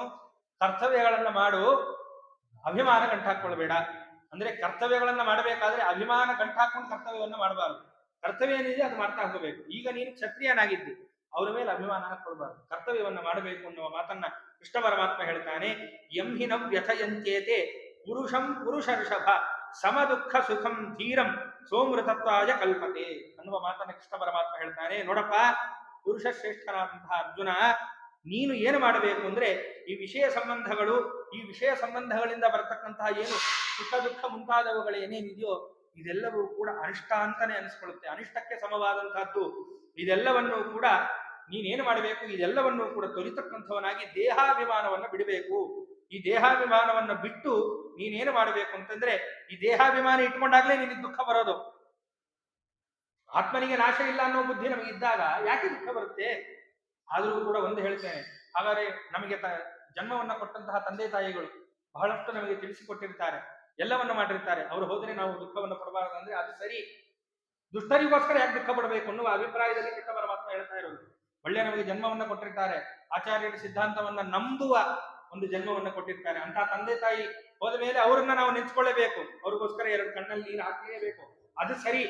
ಇಲ್ಲಿ ದುಷ್ಟರಿಗೋಸ್ಕರ ಯಾಕೆ ಹಾಕ್ತೀವಿ? ಆದ್ರಿಂದ ಅದು ಕೇವಲ ಆತ್ಮನಿಗೆ ನಾಶ ಇಲ್ಲ, ಆದ್ರಿಂದ ದೇಹ ಬಿಡ್ತಾರಾದ್ರಿಂದ ಆ ಅಭಿಮಾನವನ್ನ ನೀನು ಬಿಡು. ಆದ್ರಿಂದ ಈ ಅಭಿಮಾನವನ್ನ ನೀನು ಬಿಟ್ಟು ಕರ್ಮವನ್ನ ಮಾಡ್ತಕ್ಕಂಥವನಾಗಪ್ಪ. ಹೀಗೆ ಯಾರು ಅಭಿಮಾನವನ್ನ ಬಿಟ್ಟು ತಮ್ಮ ಕರ್ತವ್ಯಗಳನ್ನ ಕರ್ಮವನ್ನ ಯಾರು ಆಚರಣೆ ಮಾಡ್ತಾರೋ ಅವರಿಗೆ ಮೋಕ್ಷ ಆಗ್ತಕ್ಕಂಥದ್ದು, ಇಲ್ಲೋದ್ರೆ ಮೋಕ್ಷ ಆಗೋದಿಲ್ಲ ಅನ್ನುವ ಮಾತನ್ನ ಕೃಷ್ಣ ಪರಮಾತ್ಮ ಹೇಳ್ತಾ ಇದ್ದಾನೆ.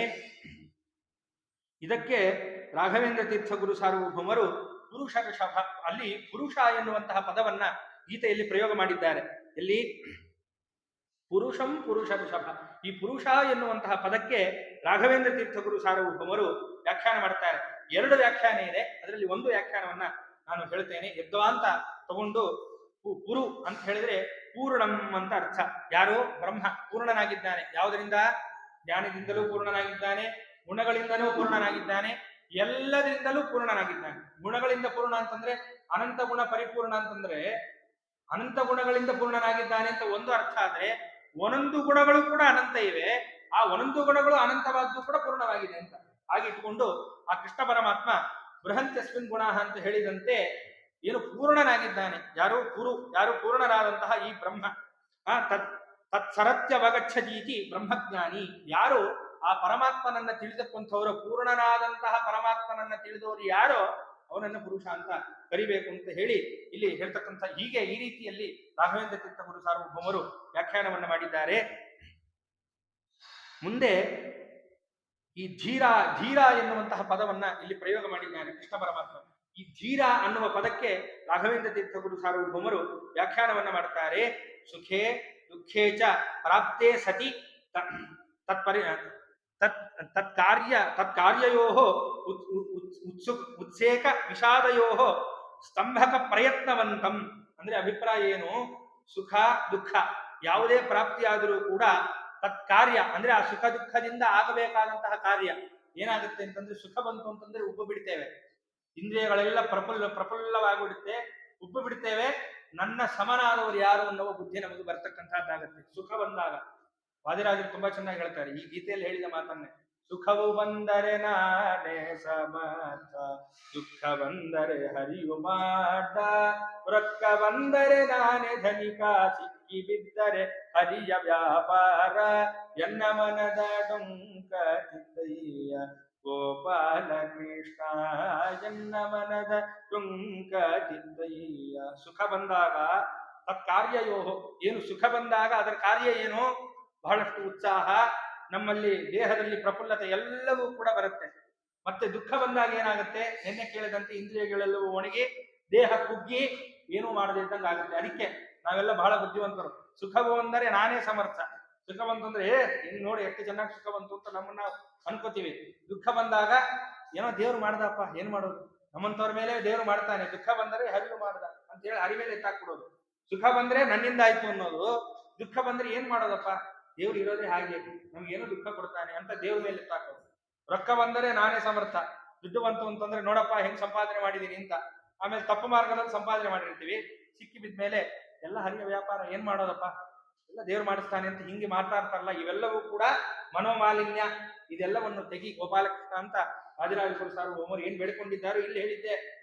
ಸುಖ ಬಂದಾಗ ಯಾರು ಹಿಗ್ಗುತ್ತಾರೋ, ದುಃಖ ಬಂದಾಗ ಏನು ಕುಗ್ಗುತ್ತಾರಲ್ಲ, ಏನು ಉತ್ಸಾಹ ಮುಂತಾದವುಗಳನ್ನ ಮಾಡ್ತಾರೋ, ಈ ಎರಡು ಆದಾಗಲೂ ಕೂಡ ಸುಖ ದುಃಖ ಮುಂತಾದವುಗಳಿಂದ ಆಗ್ತಕ್ಕಂತಹ ಏನು ವಿಷಾದ ಇದೆಯೋ ಈ ಎಲ್ಲವೂ ಕೂಡ ಸಂಪನ್ನವಾದರೂ ಕೂಡ ಏನು ತಮ್ಮ ಚಿತ್ತವನ್ನ ತಮ್ಮ ದೇಹವನ್ನ ಯಾರು ಸ್ಥಿತಿಯಲ್ಲಿ ಇಟ್ಟುಕೊಂಡಿರ್ತಾರೋ, ಯಾವುದನ್ನು ಅದಕ್ಕೆ ಮಾನಾಪಮಾನ ಸಮಾನವೆಂದರಿತು ಅಂತ ಹೇಳಿದಂತೆ, ಯಾರು ಈ ಸ್ಥಿತಿ ಬಂದಾಗಲೂ ಸಮಚಿತ್ತರಾಗಿ ದೇಹದಲ್ಲಿ ವ್ಯತ್ಯಾಸವಾಗದೆ ತಮ್ಮ ಕರ್ಮದಲ್ಲಿ ವ್ಯತ್ಯಾಸವಾಗದೆ ಯಾರು ಚೆನ್ನಾಗಿ ತಾವು ಮಾಡಬೇಕಾದದ್ದನ್ನಲ್ಲಿ ಎಲ್ಲವನ್ನೂ ಮಾಡ್ತಕ್ಕಂಥವರಾಗ್ತಾರೋ ಅವರನ್ನ ಧೀರ ಅಂತ ಕರಿಬೇಕು ಅನ್ನೋದನ್ನ ರಾಘವೇಂದ್ರ ತೀರ್ಥ ಗುರು ಸಾರ್ವಭೌಮರು ಈ ಶ್ಲೋಕದಲ್ಲಿ ಗೀತೆಯಲ್ಲಿ ಹೇಳಿದಂತಹ ಧೀರ ಅಂತ ಕೃಷ್ಣ ಪರಮಾತ್ಮನ ಬಾಯಲ್ಲಿ ಬಂದಂತಹ ಆ ಒಂದು ಪದಕ್ಕೆ ರಾಯರು ವ್ಯಾಖ್ಯಾನ ಮಾಡ್ತಕ್ಕಂಥವರಾಗಿದ್ದಾರೆ.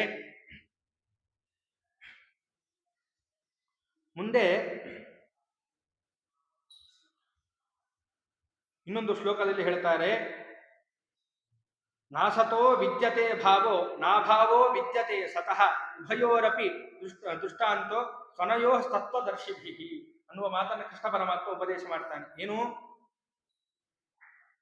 ಕೆಟ್ಟ ಕೆಲಸದಿಂದ ಯಾವತ್ತೂ ಕೂಡ ಸುಖ ಅನ್ನೋದು ಆಗೋದಿಲ್ಲ, ಯಾವತ್ತೂ ಕೂಡ. ಅದಕ್ಕೆ ನೋಡ್ರಿ, ಲೋಕದಲ್ಲಿ ಕೆಟ್ಟದ ಮಾರ್ಗದಿಂದ ನಾವೇನ್ ಸಂಪಾದನೆ ಮಾಡ್ತೀವೋ ಅದು ಜಾಸ್ತಿ ದಿನ ಉಳಿಯಲ್ಲ, ನಮ್ಮ ಎದುರಿಗೆ ಅದು ಬಿದ್ದು ಹೋಗುತ್ತೆ. ಅದರಿಂದ ಕೆಟ್ಟ ಕೆಲಸದಿಂದ ಯಾವತ್ತೂ ಕೂಡ ಸುಖ ಅನ್ನೋದು ಆಗೋದಿಲ್ಲ, ಅರ್ಜುನನಿಗೆ ಉಪದೇಶ ಮಾಡ್ತಾನೆ. ಮತ್ತೆ ಒಳ್ಳೆಯ ಕೆಲಸದಿಂದಲೇ ಒಳ್ಳೆಯ ಕೆಲಸ ಮಾಡಿದಾಗ ಎಂದೂ ಕೂಡ ದುಃಖ ಅನ್ನೋದಿಲ್ಲ. ಯಾಕೆ ಈ ಮಾತನ್ನು ಕೃಷ್ಣ ಪರಮಾತ್ಮ ಹೇಳಿದ ಅಂದ್ರೆ, ಇದು ಯಾವುದೋ ದುಷ್ಟ ಕಾರ್ಯ ಅಂತ ಬೇರೆ ಹೇಳಿಬಿಟ್ಟಿದಾನಲ್ಲ ಅರ್ಜುನ. ದೊಡ್ಡವರನ್ನು ಕೊಲ್ಲೋದ್ರಿಂದ ನನಗೆ ನರಕ ಪ್ರಾಪ್ತಿ ಆಗುತ್ತೆ, ಇದು ದುಃಖ ಕಾರ್ಯ ದುಷ್ಟ ಕಾರ್ಯ ಅನ್ನೋದನ್ನೆಲ್ಲ ಹೇಳಿಬಿಟ್ಟಿದ್ದಾನೆ ಅರ್ಜುನ. ಅದಕ್ಕೆಲ್ಲ ಉತ್ತರ ಕೊಡ್ಬೇಕಲ್ಲ ಕೃಷ್ಣ ಪರಮಾತ್ಮ. ಅದಕ್ಕೆ ಹೇಳ್ತಾನೆ, ನೋಡಪ್ಪ, ಕೆಟ್ಟ ಕೆಲಸ ಮಾಡಿದಾಗ ಆ ಕೆಟ್ಟ ಕೆಲಸದಿಂದ ಸುಖ ಅನ್ನೋದು ಯಾವತ್ತೂ ಕೂಡ ಆಗ್ಲಿಕ್ಕೆ ಸಾಧ್ಯ ಇಲ್ಲ. ಆಪಾತತಃ ಸುಖ ತೋರುತ್ತೆ. ನಿಜವಾಗ್ಲೂ ಸುಖ ದುಃಖ ಅಂತಂದ್ರೆ ಇಲ್ಲಿರೋದು ಅಂತ ಅರ್ಥನಾ? ಅಲ್ಲಿ ಏನಾಗುತ್ತೋ ಅದು ಲೆಕ್ಕ. ಅಲ್ಲಿ ಸುಖವಾಗಿರ್ಬೇಕು ಅಂತಾದ್ರೆ ಇಲ್ಲಿ ದುಷ್ಟ ಕಾರ್ಯಗಳನ್ನು ಮಾಡಬಾರದು. ಇಲ್ಲಪ್ಪ, ದುಷ್ಟರೆಲ್ಲರೂ ಕೂಡ ಅದೇ ಹೇಳ್ತಾರಲ್ಲ, ಏನಾಯ್ತು ನಿಮ್ ಪಾಂಡವರಿಗೆ, ಬರೀ ವನವಾಸವೇ, ದೇವರು ನಂಬಿದ್ದಕ್ಕೆ ಬರೀ ವನವಾಸೇ ಆಯ್ತು, ದುರ್ಯೋಧನ ಎಲ್ಲರೂ ಕೂಡ ಹೇಗೆ ಆರಾಮಾಗಿದ್ರು ನೋಡ್ರಿ ಅಂತ ಎಲ್ಲರೂ ಹೇಳ್ತಾರೆ. ಕೃಷ್ಣ ಪರಮಾತ್ಮ ಇಲ್ಲಿದ್ದು ಹೇಳ್ತಾನೆ ಇಲ್ಲ. ದುರ್ಯೋಧನ ಎಲ್ಲಿ ಹೋದ ಅಂದ್ರೆ ಇದ್ದಿರ್ತಾನೆ, ಹೋಗಿ ಅನುಭವಿಸ್ತಾ. ಆದ್ರಿಂದ ಕೃಷ್ಣ ಪರಮಾತ್ಮ ಇಲ್ಲಿದ್ದು ಹೇಳ್ತಾನೆ ಇಲ್ಲ, ಅಲ್ಲಿದ್ದು ಹೇಳ್ತಾ ಇದ್ದಾನೆ. ಆದ್ರಿಂದ ಯಾವತ್ತೂ ಕೂಡ ಕೆಟ್ಟ ಕೆಲಸವನ್ನ ಮಾಡಿದವರಿಗೆ ಯಾವತ್ತೂ ಕೂಡ ಸುಖ ಅನ್ನೋದು ಬರ್ಲಿಕ್ಕೆ ಸಾಧ್ಯವಿಲ್ಲ. ನಿಜವಾದ ಸುಖ ಅದೇನೆ ಅಲ್ವಾ, ನಾವೇನಲ್ಲಿ ಪಡಿತೇವೋ ಆ ಸುಖವೇ ನಿಜವಾದ ಸುಖ. ಆದ್ರಿಂದ ಆ ಸುಖ ಅನ್ನೋದು ಬರ್ಲಿಕ್ಕೆ ಸಾಧ್ಯವಿಲ್ಲಪ್ಪ. ಮತ್ತೆ ಯಾರು ಒಳ್ಳೆಯ ಕೆಲಸವನ್ನ ಮಾಡ್ತಾರೋ ಅವರಿಗೆ ದುಃಖ ಅನ್ನೋದು ಬರ್ಲಿಕ್ಕೆ ಸಾಧ್ಯವಿಲ್ಲ. ಇಲ್ಲೂ ಕೂಡ ಅದರ ಅನುಭವ ನಮಗಿರುತ್ತೆ. ನಾವೇನೋ ಒಂದು ಒಳ್ಳೆ ಕೆಲಸ ಮಾಡಿದಾಗ್ಲೂ ಏನೋ ದುಃಖ ಕೊಟ್ಟವರಂಗಿರುತ್ತೆ, ಅಲ್ಲೇ ಪರಮಾತ್ಮ ಪರಿಹಾರ ಮಾಡ್ತಾನೆ. ಅದರಂತೆ ಒಳ್ಳೆ ಕೆಲಸ ಮಾಡಿದವರಿಗೆ ಇಲ್ಲೂ ದುಃಖ ಇಲ್ಲ ಅಲ್ಲೂ ದುಃಖ ಇಲ್ಲ ಅನ್ನೋದು ಗ್ಯಾರಂಟಿ. ಆದ್ರಿಂದ ನೀನು ಯಾವತ್ತೂ ಕೂಡ, ಯಾಕೆ ಈ ಮಾತು ಹೇಳ್ದ, ಇದು ನೀನು ಏನು ಯುದ್ಧ ಮಾಡು ಅಂತ ನಾನು ನಿಂಗೆ ಹೇಳ್ತಾ ಇದ್ದೇನಲ್ಲ, ಇದು ಸತ್ಕಾರ್ಯ. ಇಂಥ ಸತ್ಕಾರ್ಯ ಮಾಡಿದ್ರೆ ದುಃಖ ಬರುತ್ತೆ ಅಂತ ಹೇಳ್ತಾ ಇದ್ದೀನಿ ನೀನು, ಅದು ಸಲ್ಲದು ಅನ್ನೋದನ್ನ ಕೃಷ್ಣ ಪರಮಾತ್ಮ ತಿಳಿಸಿಕೊಡ್ಬೇಕು. ಅದಕ್ಕೋಸ್ಕರ ಈ ಮಾತನ್ನ ಹೇಳ್ತಾ ಇದ್ದಾನೆ. ಇದನ್ನ ಯಾರು ಸರಿಯಾಗಿ ತಿಳಿದುಕೊಂಡು ಕರ್ಮಗಳನ್ನ ಮಾಡ್ತಾರೋ ಅವನೇ ತತ್ವವನ್ನ ತಿಳಿದಂತಹ ಜ್ಞಾನಿ ಅಂತ ಕರೆಸಿಕೊಳ್ತಾನೆ ಅರ್ಜುನ. ಆದ್ರಿಂದ ನೀನು ಯುದ್ಧವನ್ನ ಮಾಡು, ಇದು ಸತ್ಕಾರ್ಯ, ಆದ್ರಿಂದ ನೀನು ಯುದ್ಧವನ್ನ ಮಾಡು ಅಂತ ಕೃಷ್ಣ ಪರಮಾತ್ಮ ಹೇಳ್ತಕ್ಕಂಥವನಾಗಿದ್ದಾನೆ. ಅದನ್ನೇ ರಾಘವೇಂದ್ರ ತೀರ್ಥ ಗುರು ಸಾರ್ವಭೌಮರು ವ್ಯಾಖ್ಯಾನವನ್ನ ಮಾಡ್ತಾರೆ. ಈ ಶ್ಲೋಕಕ್ಕೆ ಅವತರಣಿಕೆಯನ್ನ ಕೊಡ್ತಾರೆ ರಾಘವೇಂದ್ರ ತೀರ್ಥ ಗುರು ಸಾರ್ವಭೌಮರು. ಪಾಪಮೇವ ಆಶ್ರಯದಸ್ಮಾತ್ ಹತ್ವಯಿತಾನ್ ಹಾತತಾಯಿನಃ ಅನ್ನುವಂತಹ ಒಂದು ವಾಕ್ಯ. ಈ ವಾಕ್ಯ ಏನು ಹೇಳುತ್ತೆ ಅಂತಂದ್ರೆ, ಈ ವಾಕ್ಯದಿಂದ ದುಃಖಕ್ಕೆ ಏನು ಕಾರಣ ಅನ್ನೋದನ್ನ ಸ್ಪಷ್ಟವಾಗಿ, ಅಂದ್ರೆ ತನ್ನ ದುಃಖಕ್ಕೆ ಏನು ಕಾರಣ, ಅರ್ಜುನನಿಗೆ ದೊಡ್ಡವರನ್ನ ನಾನು ಕೊಂದೆ ಅಂತ ಆದ್ರೆ ನನಗೆ ಶ್ರೇಯಸ್ಸಾಗೋದಿಲ್ಲ ಅನ್ನೋದನ್ನ ಏನು ಹೇಳ್ತಾ ಇದ್ದಾನೆ. ಇದು ಸರಿ, ಹೌದು, ದೊಡ್ಡವರನ್ನ ಕೊಲ್ಲಬಾರದು, ನಮಗೆ ಶ್ರೇಯಸ್ಸಾಗೋದಿಲ್ಲ, ಅದಕ್ಕೆಲ್ಲ ಹಿರಿಯರು ಹಿಂದಿನ ವಾಕ್ಯಗಳು ಇದೆ, ಶಾಸ್ತ್ರ ವಾಕ್ಯಗಳು ಇದೆ, ಎಲ್ಲವೂ ಸರಿ. ಆದರೂ ಕೂಡ ಬಂಧು ಹನನ ರೂಪ ಯುದ್ಧತ್ವಾತ್ ಪರಲೋಕ ದುಃಖಂ ಶೋಕ ಹೇತುತಯ ಉಕ್ತಂ. ಅಂದ್ರೆ ನಾ ಏನು ಮುಂಚೆ ಅಭಿಪ್ರಾಯವನ್ನು ಹೇಳಿದ್ನೋ ಅದನ್ನೇ ವಾಕ್ಯತಃ ಹೇಳ್ತಾ ಇದ್ದೇನೆ. ಏನು, ನಾನು ಯುದ್ಧವನ್ನ ಯಾಕೆ ಮಾಡಬಾರದು ಅಂತ ಅನ್ಕೊಂಡ, ದೊಡ್ಡವರನ್ನ ಕೊಲ್ಲೋದು ತಪ್ಪು. ಅದೇ ವಾಕ್ಯವನ್ನ ಹೇಳಿದ್ರು, ಪಾಪಮೇವ ಆಶ್ರಯದಸ್ಮಾತ್ ಹತ್ವೇತಾನ್ ಆತತಾಯಿನಃ ಅನ್ನೋದ್ರಿಂದ ಏನ್ ಹೇಳ್ದ, ಇಂತಹ ದೊಡ್ಡವರನ್ನ ನಾನು ಕೊಂದೆ ಅಂತಂದ್ರೆ ಪಾಪನೇ ನನಗಾಗುವಂತಹದ್ದು ಅನ್ನುವ ಮಾತನ್ನ ಏನು ಅರ್ಜುನ ಆಡಿದ್ನೋ, ಒಂದು ಹನನದಿಂದ ಬರ್ತಕ್ಕಂತಹ ಪಾಪ ಏನಿದೆಯೋ ಅದರಿಂದ ನನಗೆ ಪರಲೋಕ ಪ್ರಾಪ್ತಿ ಅನ್ನೋದು ಆಗೋದಿಲ್ಲ, ಇನ್ನು ನನಗೆ ದುಃಖವೇ ಆಗತ್ತೆ ಅನ್ನುವ ಏನು ಮಾತನ್ನ ಅರ್ಜುನ ಹೇಳಿದ್ನೋ ಅದಕ್ಕೆ ಉತ್ತರ ರೂಪವಾಗಿ ಕೃಷ್ಣ ಪರಮಾತ್ಮ ಇಲ್ಲಿ ಹೇಳಿದ್ದು. ಏನು, ನಾ ಏನು ಯುದ್ಧವನ್ನ ಮಾಡು ಅಂತ ಹೇಳ್ತಾ ಇದ್ದೀನೋ ಅದು ನಿನಗೆ ಸುಖವನ್ನ ತಂದು ಕೊಡುತ್ತೆ, ಅದನ್ನ ದುಃಖ ಅಂತ ಅನ್ಕೋತಾ ಇದೆಯಾ, ಅದು ಸಲ್ಲದು ಅಂತ ಕೃಷ್ಣ ಪರಮಾತ್ಮ ಉತ್ತರವನ್ನ ಕೊಡ್ತಾ ಇದ್ದಾನೆ ಈ ಶ್ಲೋಕದಿಂದ ಅಂತ ರಾಘವೇಂದ್ರ ಗುರು ಸಾರ್ವಭೌಮರು ತಿಳಿಸಿಕೊಡ್ತಾ ಇದ್ದಾರೆ. ಮುಂದೆ ಅವಿನಾಶಿತು ತದ್ವಿಧಿ ಏನ ಸರ್ವವಿದಂ ಹತಂ ವಿನಾಶಮವ್ಯಯಸ್ಯ ನ ಕಶ್ಚಿತ್ ಕರ್ತುಮರ್ಹತಿ ಅನ್ನುವ ಮಾತನ್ನ ಕೃಷ್ಣ ಪರಮಾತ್ಮ ಹೇಳ್ತಾನೆ. ಏನು, ನೋಡಪ್ಪ, ಈ ವಿಶ್ವವೆಲ್ಲವೂ ಕೂಡ ಯಾವುದರಿಂದ ವ್ಯಾಪಿಸಿದೆಯೋ ಅಂತಹ ಅವ್ಯಾಕೃತ ಆಕಾಶ ಮತ್ತೆ ಈ ಪಂಚಾಶತ್ ವರ್ಣಗಳು ಇವೆಲ್ಲವೂ ಕೂಡ ಏನಾಗಿದೆ, ನಿತ್ಯವಾಗಿದೆ. ಹೇಗೋ ಹಾಗೆ ವೃದ್ಧಿ ಹ್ರಾಸ ವಿಕಾರಾದಿಗಳು ಇವೆಲ್ಲವೂ ಕೂಡ ಯಾವುದಕ್ಕೆ, ದೇಹಕ್ಕೆ ಹೊರತು ಹೇಗೆ ಇದೆಲ್ಲವೂ ಕೂಡ ನಿತ್ಯವಾಗಿದೆಯೋ ಅದರಂತೆ ಆತ್ಮನೂ ಕೂಡ ಸದಾಕಾಲ ನಿತ್ಯನಾಗಿ ಇರ್ತಾನೆ ಹೊರತು ಅವನಿಗೆ ಹ್ರಾಸ ಅನ್ನೋದಿಲ್ಲವಾದ್ದರಿಂದ, ಇಂತಹ ಆತ್ಮನಿಗೆ ನಾಶವ ಇಲ್ಲ. ಆದ್ರಿಂದ ನೀನು ಯಾವತ್ತೂ ಕೂಡ ಶೋಕಿಸಬೇಡ, ದೇಹವನ್ನ ಬಿಡ್ತಾರೆ ಎನ್ನುವ ಮಾತನ್ನ ಈ ಎಲ್ಲ ಪದಾರ್ಥಗಳು ಯಾವ್ಯಾವುದು, ಇಡೀ ವಿಶ್ವವನ್ನು ವ್ಯಾಪಿಸುವಂಥದ್ದು ಯಾವುದು, ಅವ್ಯಾಕೃತ ಆಕಾಶ, ಇದು ಕೂಡ ನಿತ್ಯ ಅಂತ ಕರೆಸಿಕೊಳ್ಳುತ್ತೆ. ಮತ್ತೆ ಪ್ರಕೃತಿ ಮುಂತಾದವುಗಳೆಲ್ಲವೂ ಕೂಡ ನಿತ್ಯ ಅಂತ ಕರೆಸಿಕೊಳ್ಳುತ್ತೆ. ಸೂಕ್ಷ್ಮ ಪ್ರಕೃತಿ, ಯಾಕೆಂತಂದ್ರೆ ಮಹತ್ತತ್ವ ಮುಂತಾದವುಗಳೆಲ್ಲವೂ ಕೂಡ ಮುಗಿದ ಮೇಲೆ ಉಳಿಯೋದು ಸೂಕ್ಷ್ಮ ಪ್ರಕೃತಿ, ಅದು ಕೂಡ ನಿತ್ಯ ಅಂತ ಕರೆಸಿಕೊಳ್ಳುತ್ತೆ. ಅದರಂತೆ ಜೀವನಿಗೆ ವೃದ್ಧಿ ಹ್ರಾಸಾದಿಗಳು ಇದೆ ಅಂತಂದ್ರೆ ಅರ್ಥ ಏನು, ದೇಹ ಅಷ್ಟೇ ಮಾತ್ರ, ಅಷ್ಟೇ ಹೊರತು ಜೀವನಿಗೆ ಯಾವುದೇ ರೀತಿಯ ವೃದ್ಧಿ ಹ್ರಾಸ ಮುಂತಾದವುಗಳಿಲ್ಲ. ಆದ್ದರಿಂದ ಆತ್ಮನು ನಿತ್ಯನಾಗಿದ್ದಾನೆ, ಅದಕ್ಕೋಸ್ಕರ ಇದಕ್ಕೆ ನೀನು ದುಃಖ ಪಡುವ ಅವಶ್ಯಕತೆ ಇಲ್ಲ ಅನ್ನುವ ಮಾತನ್ನ ಕೃಷ್ಣ ಪರಮಾತ್ಮ ಹೇಳಿದ್ದಾನೆ. ಮುಂದೆ ಜೀವರೆಲ್ಲರೂ ಕೂಡ ಸರ್ವಗತನಾದಂತಹ ಏನು ಪರಮಾತ್ಮ ಇದ್ದಾನೋ ಆ ಪರಮಾತ್ಮನ ಪ್ರತಿಬಿಂಬರು ಎನ್ನುವ ಮಾತನ್ನ ಕೃಷ್ಣ ಪರಮಾತ್ಮ ತಿಳಿಸಿಕೊಡ್ತಾನೆ. ಅಂತವಂತ ಇಮೇ ದೇಹ ನಿತ್ಯಸ್ಯೋಕ್ತಾ ಶರೀರಿಣಃ ಅನಾಶಿನೋ ಪ್ರಮೇಯಸ್ಯ ತಸ್ಮಾತ್ ಯುದ್ಧಸ್ವ ಭಾರತ. ಏನು ಕೃಷ್ಣ ಪರಮಾತ್ಮ ಹೇಳಿದ, ನಿತ್ಯರಾದಂತಹ ಏನು ಈ ಜೀವರಿದ್ದಾರೋ, ನಾವು ಕಾಣ್ತಕ್ಕಂತಹದ್ದು ಯಾವುದು ಅಂತಂದ್ರೆ ಕೇವಲ ಬಾಹ್ಯದಲ್ಲಿ ಕಾಣುವ ದೇಹ ಇಂದ್ರಿಯಗಳು ಮಾತ್ರ, ಇದನ್ನ ಮಾತ್ರ ನೀನು ನೋಡ್ತೀಯ ಹೊರತು ಆ ಒಳಗಿರ್ತಕ್ಕಂತಹ ಜೀವನಿಗೆ ನಾಶ ಇಲ್ಲ. ಇದನ್ನ ನೋಡ್ಬಿಟ್ಟು ನಾಶ ಆಗಿದೆ ಅಂತ ನೀನು ತಿಳ್ಕೊಂಡಿದ್ಯಾ, ಆದ್ರೆ ವಸ್ತು ನಾಶ ಇಲ್ಲ. ಈ ಜೀವಾತ್ಮ ಏನಿದ್ದಾನೋ ಅವನು ನಾಶರಹಿತನಾಗಿದ್ದಾನೆ. ಮತ್ತೆ ಸರ್ವಗತನಾದಂತಹ ಸರ್ವತ್ರ ವ್ಯಾಪ್ತನಾದಂತಹ ಏನು ಈ ಪರಮಾತ್ಮ ಇದ್ದಾನೋ ಇಂತಹ ಪರಮಾತ್ಮನಿಗೆ ಪ್ರತಿಬಿಂಬನಾಗಿದ್ದಾನೆ ಯಾರು, ಈ ಜೀವ ಅನ್ನುವ ಮಾತನ್ನ ಕೃಷ್ಣ ಪರಮಾತ್ಮ ಹೇಳ್ತಾನೆ. ಇದೇ ವಿಷಯವನ್ನ ದಾಸರಾಯರು ಕೂಡ ತಿಳಿಸಿಕೊಡ್ತಾರೆ.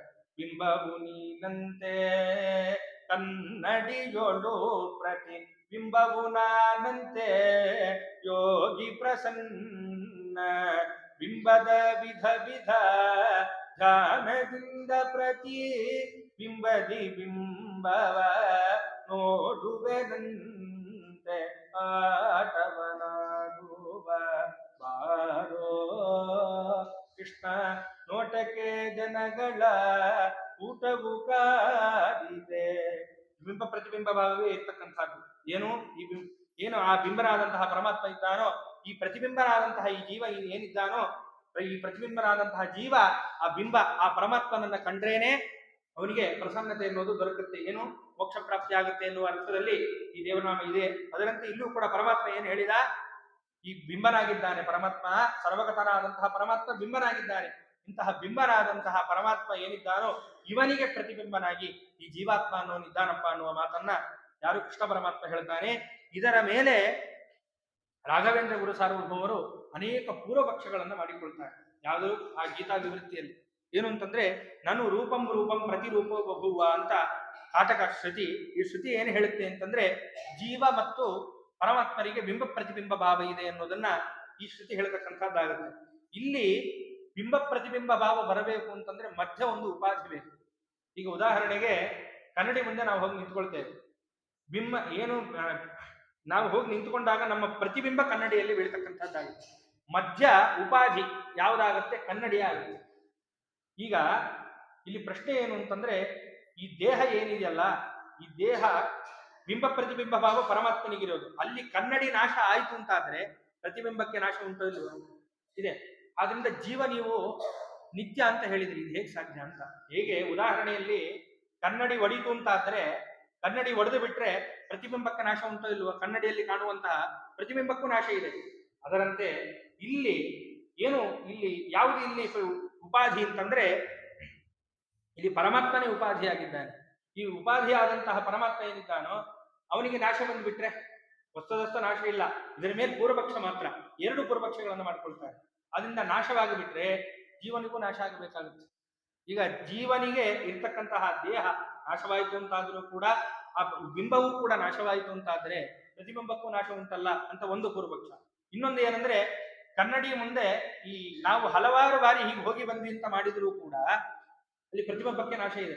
ಇದ್ದಾಗ ಪ್ರತಿಬಿಂಬ ಕಾಣುತ್ತೆ, ಹೋದ ತಕ್ಷಣ ಪ್ರತಿಬಿಂಬ ಹೋಗುತ್ತೆ. ಅದರಿಂದ ಹಲವಾರು ಬಾರಿ ನಾವು ಈಗ ಮನೆಯಲ್ಲೂ ಕನ್ನಡಿ ಮುಂದೆ ಓಡಾಡ್ತಾ ಇರ್ತೇವೆ. ಓಡಾಡಬೇಕಾದ್ರೆ ನಾವು ಹಿಂಗೆ ಹೋದಾಗ ನಮ್ಮ ಪ್ರತಿಬಿಂಬ ಅದರಲ್ಲಿ ಇರುತ್ತೆ, ಮುಂದೆ ಹೋದ್ರೆ ಪ್ರತಿಬಿಂಬ ಹೋಗುತ್ತೆ.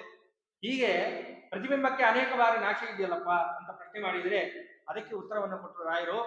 ಈ ಸ್ಥಿತಿ ಇಲ್ಲಿ ಹೇಳಿಕ್ಕೆ ಬರಲ್ಲ. ಯಾಕೆ ಗೊತ್ತಾ? ಇಲ್ಲಿ ಬಿಂಬನಾದಂತಹ ಪರಮಾತ್ಮ ಏನಿದ್ದಾನೋ ಇವನು ಸದಾ ಕಾಲ ನಿತ್ಯನಾಗಿದ್ದಾನೆ, ಕನ್ನಡಿಯಂತೆ ಅಲ್ಲ. ಕನ್ನಡಿ ಈ ಉಪಾಧಿ ಏನಿದೆಯೋ ಈ ಕನ್ನಡಿ, ಅದಕ್ಕೆ ನಾಶ ಉಂಟು. ಆದ್ರೆ ಈ ಪರಮಾತ್ಮನಿಗೆ ನಾಶ ಉಂಟಾ? ಖಂಡಿತ ಇಲ್ಲ. ಅವಿನಾಶಿ ಪರಮಾತ್ಮ. ಆದ್ರಿಂದ ಈ ಪರಮಾತ್ಮನಿಗೆ ಸದಾ ಕಾಲ ನಾಶ ಇಲ್ಲ. ಆದ್ರಿಂದ ಕನ್ನಡಿಯಂತೆ, ಕನ್ನಡಿ ಹಾಳಾದ್ರೂ ಪ್ರತಿಬಿಂಬಕ್ಕೆ ನಾಶ ಇದೆ. ಕನ್ನಡಿ ಮುಂದೆ ನಾವು ಹೋದರೂ ಕೂಡ ಮುಂದೆ ಹೋದ ಮೇಲೆ ಅಲ್ಲಿ ಪ್ರತಿಬಿಂಬ ಕಾಣಲ್ಲ, ಆದ್ರಿಂದ ಪ್ರತಿಬಿಂಬಕ್ಕೆ ನಾಶ ಇದೆ. ಜೀವರು ಹೇಗೆ ನಿತ್ಯ ಅಂತ ಅಂದ್ರಿ ಅಂತ ಈ ಪೂರ್ವಪಕ್ಷಕ್ಕೆ ಅವಕಾಶ ಇಲ್ಲ. ಬಿಂಬನಾದಂತಹ ಪರಮಾತ್ಮ ಏನಿದ್ದಾನೋ ಅವನು ನಿತ್ಯನಾದ್ರಿಂದ, ನಿತ್ಯನಾದ್ರಿಂದಲೇನೆ ಈ ಪ್ರತಿಬಿಂಬ ಏನು ಜೀವ ಇದ್ದಾನೋ ಇವನಿಗೂ ಕೂಡ ಇವನಿಗೂ ನಿತ್ಯತ್ವ ಅನ್ನೋದು ಇದೆ. ಅದಕ್ಕೋಸ್ಕರ ಆ ನಾಶ ಅನ್ನೋದು ಕೊಡೋದಿಲ್ಲ. ಅಂದ್ರೆ ಗೀತೆಯ ಮೇಲೆ ಪೂರ್ವಪಕ್ಷ ಇದೆ. ಪರಮಾತ್ಮ ಏನು ಹೇಳಿದ? ಆತ್ಮನಿಗೆ ನಾಶ ಇಲ್ಲ ಅಂತ ಹೇಳಿದ. ಅದರ ಮೇಲೆ ಎರಡು ಪೂರ್ವಪಕ್ಷಗಳನ್ನ ರಾಘವೇಂದ್ರ ಗುರು ಸಾರ್ವಭೌಮರೇ ಆ ಶ್ರುತಿಯ ಮೇಲೆ ತೆಗಿತಕ್ಕಂಥವರಾಗಿ, ಈ ಬಿಂಬ ಪ್ರತಿಬಿಂಬ ಭಾವ ಕೂಡೋದಿಲ್ಲಲ್ಲ, ಅಲ್ಲಿ ನಾಶವಾಗುತ್ತಲ್ಲ ಬಿಂಬಕ್ಕೆ ಅಂತಂದ್ರೆ ಬಿಂಬಕ್ಕೆ ನಾಶ ಇಲ್ಲ. ಬಿಂಬಕ್ಕೆ ನಾಶ ಇಲ್ಲ ಆದ್ರಿಂದನೇ ಪ್ರತಿಬಿಂಬನಾದಂತಹ ಜೀವನಿಗೂ ಕೂಡ ಯಾವುದೇ ಕಾರಣಕ್ಕೂ ನಾಶ ಅನ್ನೋದು ಬರೋದಿಲ್ಲ ಅನ್ನುವ ಮಾತನ್ನ ರಾಘವೇಂದ್ರ ತೀರ್ಥ ಗುರು ಸಾರ್ವಭೌಮರು ತಿಳಿಸಿಕೊಡ್ತಾರೆ.